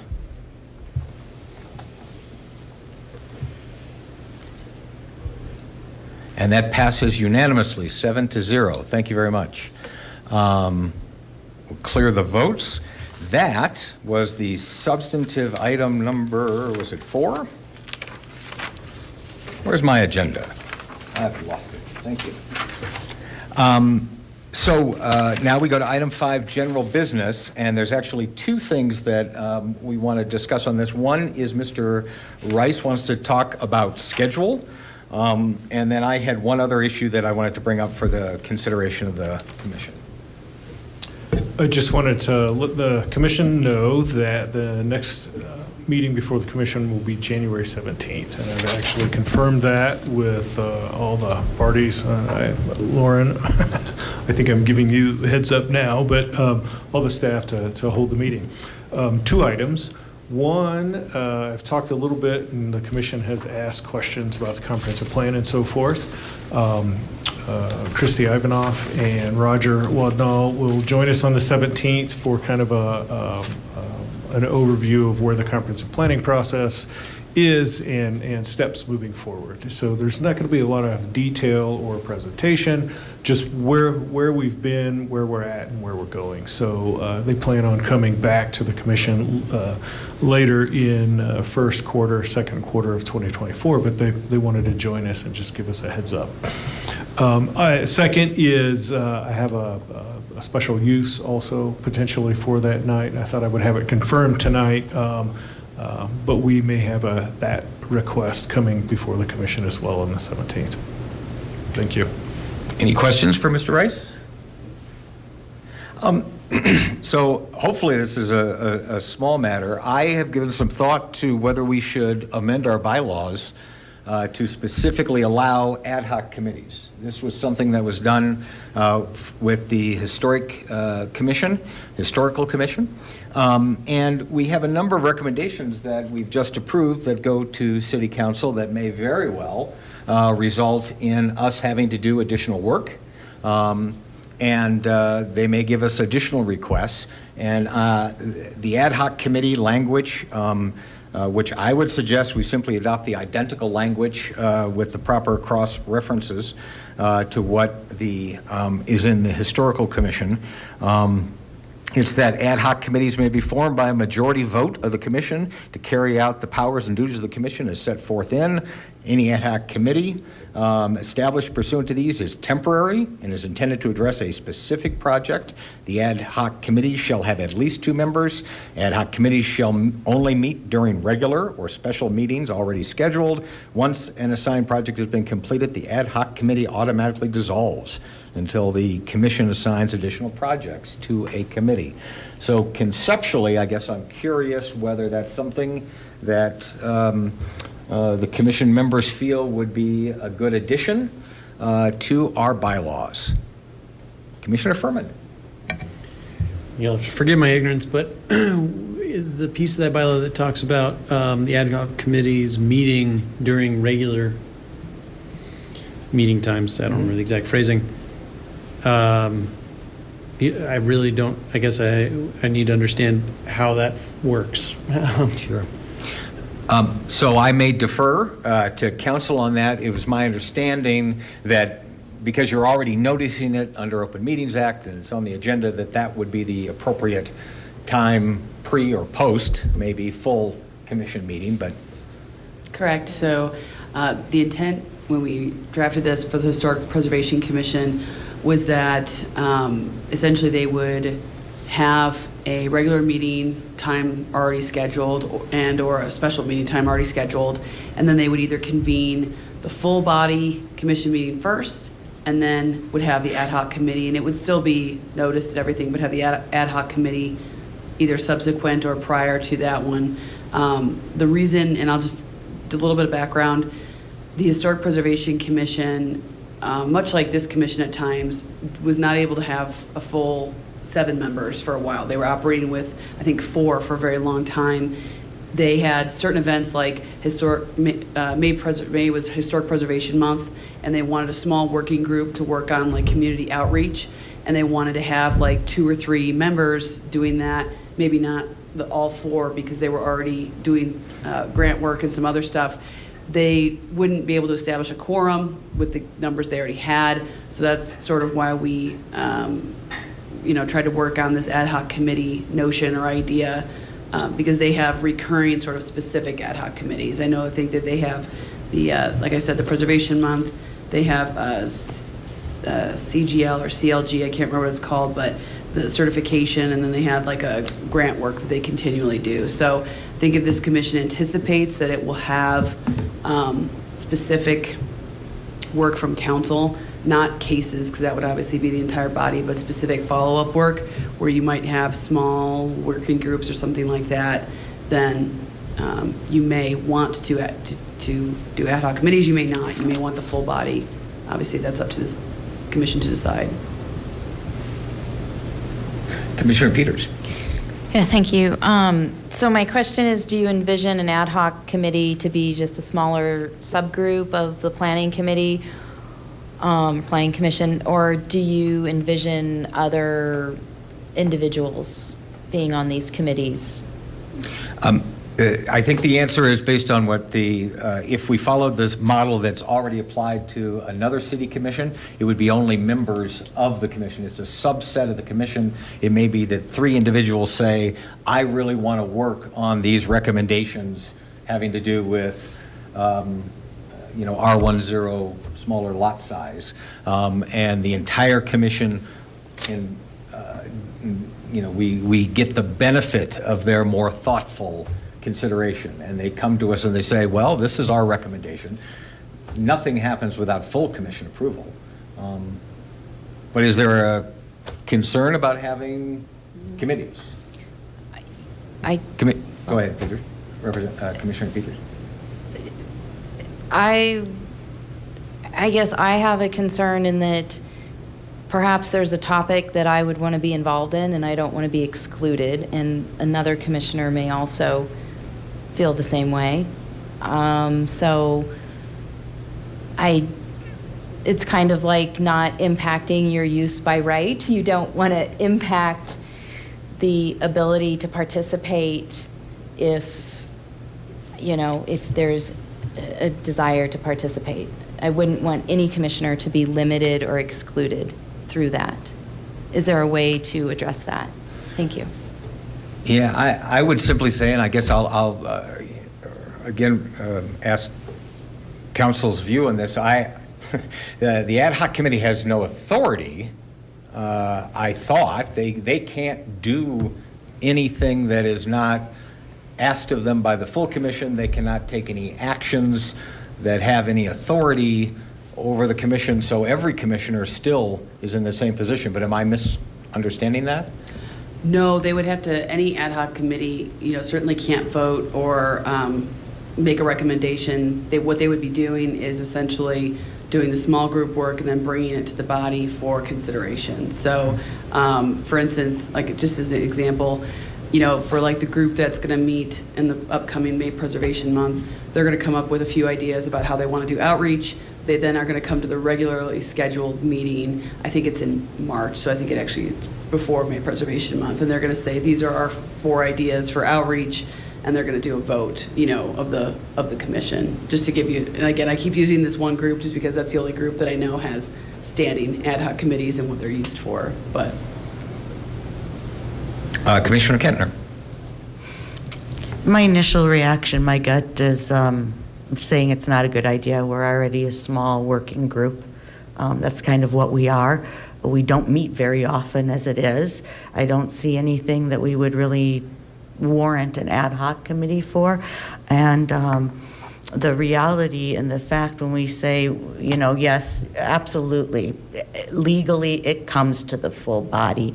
But the reality is serving on a body when the committee comes to something, it's very difficult to have your voice heard at that point.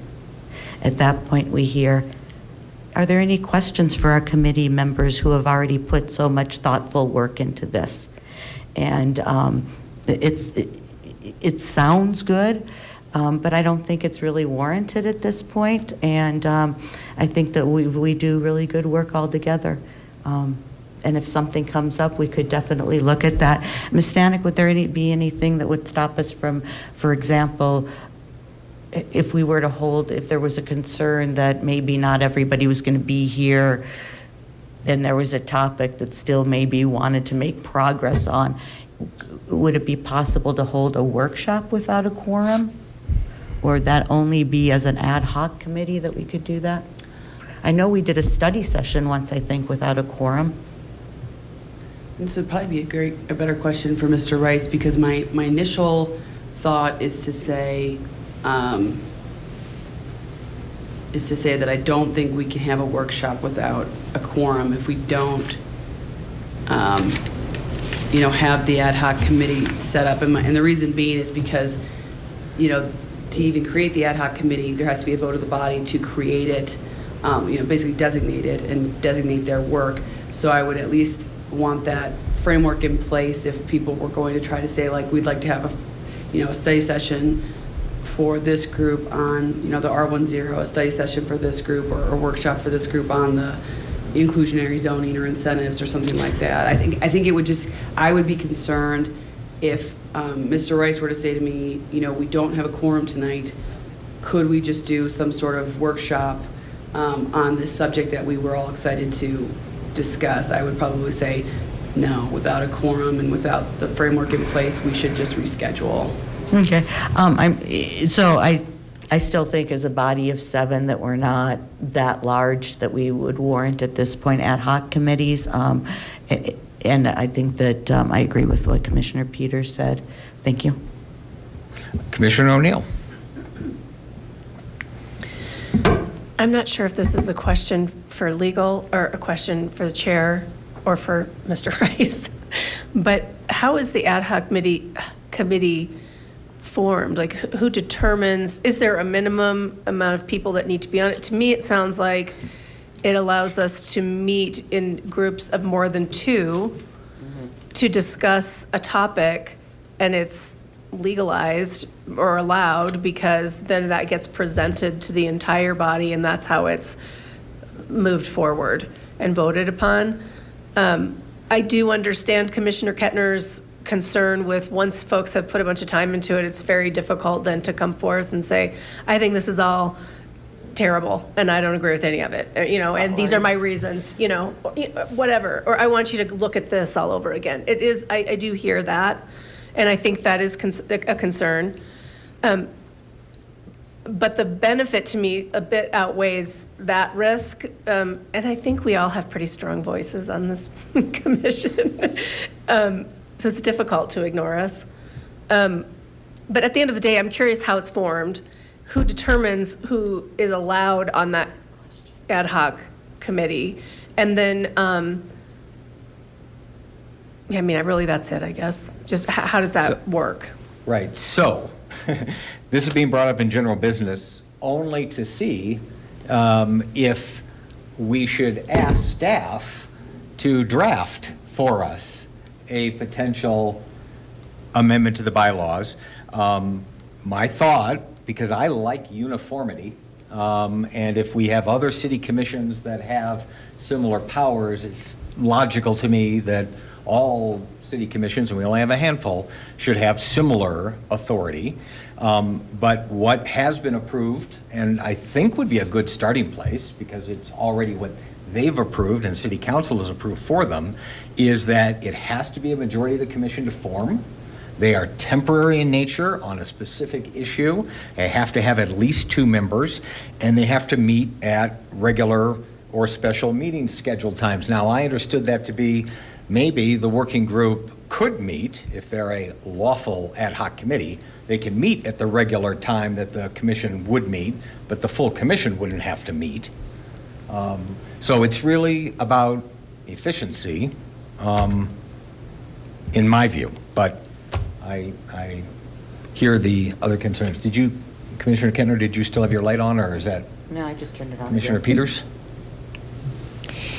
Yeah, I think my concern is one that I think you yourself, Chair, had expressed earlier this evening, in that as we were coming together with some ideas, you weren't prepared in that moment to look at it. And I feel like if something has been looked at in a committee, those folks are very familiar with it, and then it comes here and I have to vote on it, and I don't have the benefit of having thought about it and heard the differing sides and the options, and then I'm put in a position where I have to vote on something and I don't have all of the background to it. So I think that's another concern additional to maybe it's a committee that I want to be involved in, or another commissioner wants to be involved in and they're not able to. So I guess I generally don't see a need for it. Nothing has come up yet, but if there was a need,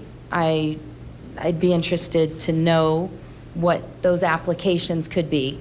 Kind of like when we've looked at, we want to start a zone district. Where might that zone district be? So we have this idea, where might it be applicable? What might be some of those topics? And then I guess the other piece of it is, if something like this were approved, I would like there to be a provision that no commissioner could be excluded, that everybody who wants to participate can, which could end up being the entire commission. And I don't know, those may be, and if it is, then we should have a regular meeting. So I guess, again, it's, I think that it's important for me to be able to hear all of the discussions and all of the background on a topic.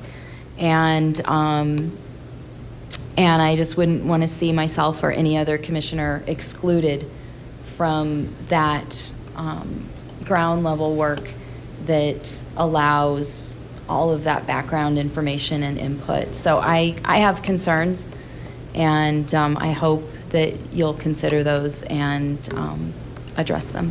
Thank you. Commissioner Furman. Circling back actually to Commissioner O'Neill and Commissioner Peters' comment, this is a question for council. Is there, under these current bylaws, is it possible for a commission to exclude someone the way that they have set up these ad hoc committees elsewhere? Was there a way that, as the commission or committee, were they able to, is there a way for them to exclude someone today with those bylaws? No, so the way that the historic preservations were drafted, it just said that it had to be at least 2 members. So presumably, if the entire, right now they have six of 7 positions filled, but if all 6 wanted to be on May Preservation Month, ad hoc committee, they could be. The only parameter really on the ad hoc committees was that it had to be at least 2, meaning you can't just have a sole person on a committee. They, in their case, because their stuff is recurring, they are pretty well set up already for how their ad hoc committees are going to go. They're teams of 2, but it's obviously different work than what this commission is doing. Commissioner Kentner. So as I mentioned, it just rubs my gut the wrong way, and I know we're not voting on it tonight, so I have some time to think about it, but I quickly pulled up our city charter, and I think this is one of the things that bothers me about it. As opposed to historic preservation or some other commissions, the planning commission is actually required under our city charter. And under boards and commissions, it says ad hoc advisory commissions may be created or abolished by resolution or upon motion of the city council. So I really wonder if this is an appropriate body to have ad hoc committees. And that's something that I'm going to kind of look into and encourage all of us to kind of look into and give some thought to. Maybe that was some of my being uncomfortable with it. Thank you. I don't know if that's something that can be addressed now or should be addressed later, but Commissioner O'Neill, did you still have your light on, or you? No, I have a question. Go ahead. Thank you. So I'm just kind of listening to Commissioner Peters and then now Commissioner Kettner. So it sounds based on the city charter that we would be, if we move forward with this idea, requesting city council to allow us to form ad hoc committees? Is that, can I ask that question? Is that a legal question? Sorry. No, that's fine.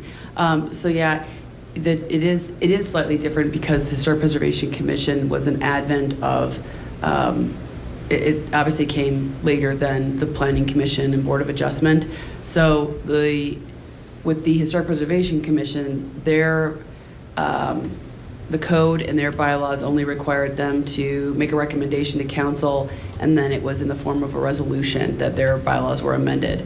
For the Planning Commission, it would be a somewhat similar process because there would still have to be a request or recommendation made from this body to City Council, and then it would be City Council that would have to make, again, they could create the ad hoc committee thing, and in this case it says by resolution or upon motion of City Council. I would still have it in the form of a resolution like we did for historic preservation. So there would still be a request, and then there would have to be a resolution to City Council, and they would have to create the authority to allow you to do ad hoc committees. Okay. Which is, what we did with historic preservation. But it's just a little bit different because that, like I said, that commission did come after this charter. Okay. Charter amendments. Okay, thank you for that clarification.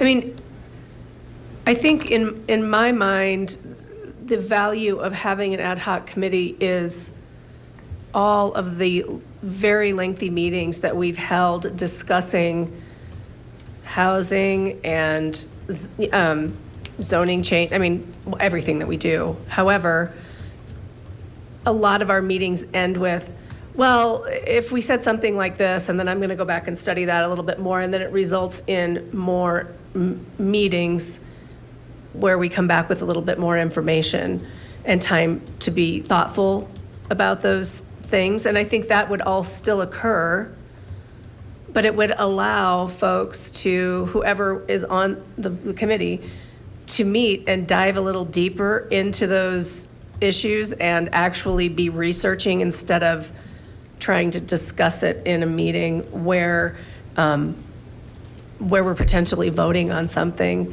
And in my estimation, it kind of prevents those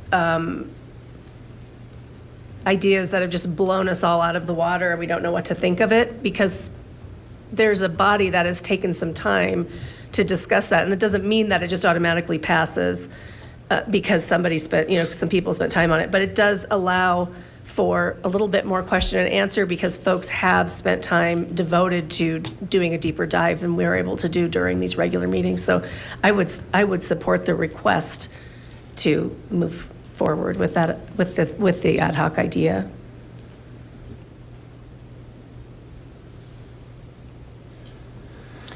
And I guess I'm not quite sure how to proceed. Maybe we should wait on it and let people give it further thought. I was not thinking about this in the ways that it come up. It's just simply We've got resolutions that are now saying to city council, hey, send us some stuff that we're going to work on. And I wonder how long that's going to take, you know? Because as a full commission, it's a long time to get to resolution, whereas if some folks do a little bit of seed work, I think my experience has been that sometimes can move it along better. We also have the comprehensive plan coming up, and in the comprehensive plan, oh my, there's a million issues that come up. The idea, it's just not realistic that the entire commission is going to be able to spend full commission meetings on every single aspect of the comprehensive plan. There's going to have to be some shared responsibilities, but there does not sound to be overwhelming support for looking at a bylaw change today. So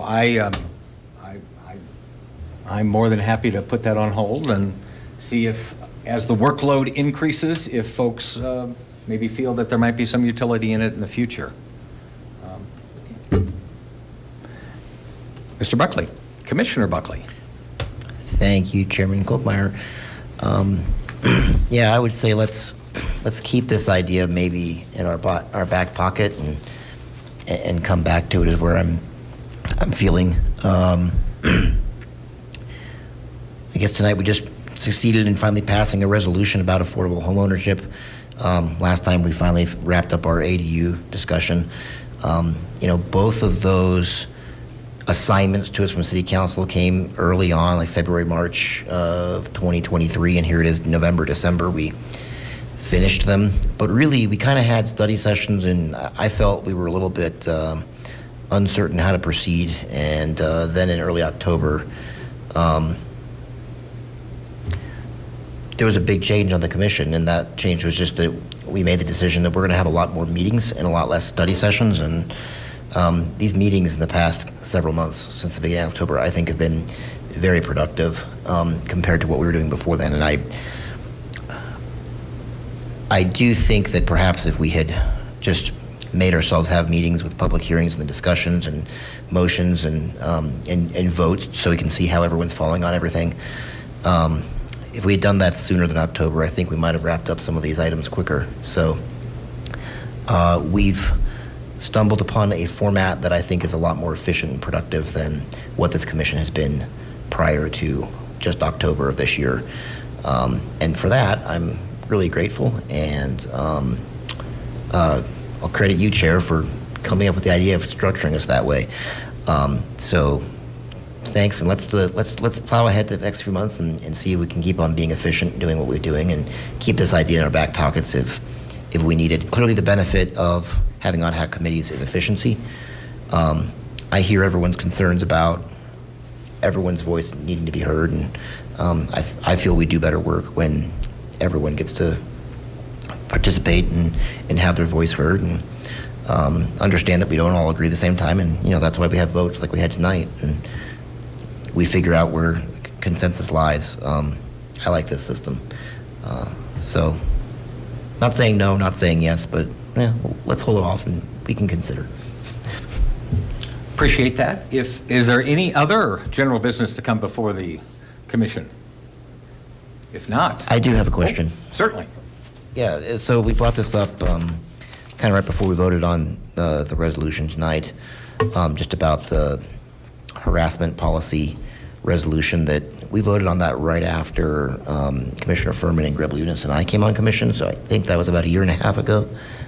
I didn't hear a full answer from staff about exactly where is that process. I think I remember understanding at the time that the city clerk's office was taking a more comprehensive look at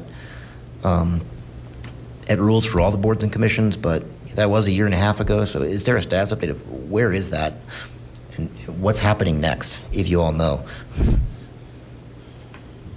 So that was a legal issue that kind of was on pause. Is there anything that legal is looking at? So I think Mr. Wright sort of already intimated this, but my predecessor was the legal counsel for the commission when this was going on. I had no knowledge of it and did not know, frankly, once there was a resolution or recommendation passed, I assumed like many of you, that just went to council. So I didn't know, tonight was the first I was hearing about it, that it didn't go anywhere. So certainly I can bring this up with our city attorney, see if there's any reason why it hasn't gone to council, or if the new council, if that's something that they can look at now that they've been seated and sworn in. But I have no update and I have no knowledge of what happened. Well, and I would just say, I think you'll find me a zealous advocate for the authority of a public body. If in fact it's minuted that a resolution was passed and then some step was not taken, that would be of grave concern to me. And I'm sure to everyone else. So if there's some explanation as to there was discussion, but it never actually passed, that's one thing. But if in fact a resolution passed, of which there must be a public record, so if you wouldn't mind at our next meeting be able to report on that, I would really appreciate it. Yeah, I certainly can. I think even prior to, because the next meeting is not until January 17th. Yeah. So I intend to probably send an email to the body. Even better. Prior to that, because that's Even a long better. time. Any further general business? Go on. I think did you see my request?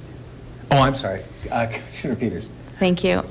I seem to recall that there were a couple topics, and I don't know if the meetings were recorded, but I do remember there were some frustrations with earlier chairs. There was Chair Heald and then Stone, and I just remember both of those chairs having there was a lot of discussion and concern about not having a mechanism of things that we initiate ourselves and that we pass to bring those to city council. And I understand there were different legal counsel and maybe different opinions at that time, but there were a lot of discussions, and I think there was more than just this one topic. I would have to go back and look it up, but I certainly appreciate looking into this one. And if I can remember some of the others, or maybe I'll filter through some of the meetings and see. And then I also wanted to just say that I also agree with Commissioner Buckley, and that having less study sessions and more where we're meeting and we're discussing is really helpful. And I just want to say that I really appreciate the commission this evening entertaining the ideas and working with me, because I don't feel like I have all of the benefit and the background and the expertise of all of the other commissioners. And I really appreciate working together and being able to consider angles that I may not have considered based on my perspectives and my experiences. So thank you. Yeah. You were reaching before, Commissioner Buckley. Are you done? Commissioner Buckley. Thank you. I was just going to say thank you to Ms. Stanek for looking into that prior issue with the harassment resolution. So thank you. I look forward to your report back to us. And with that, I believe we are adjourned at 9:32. Thank you.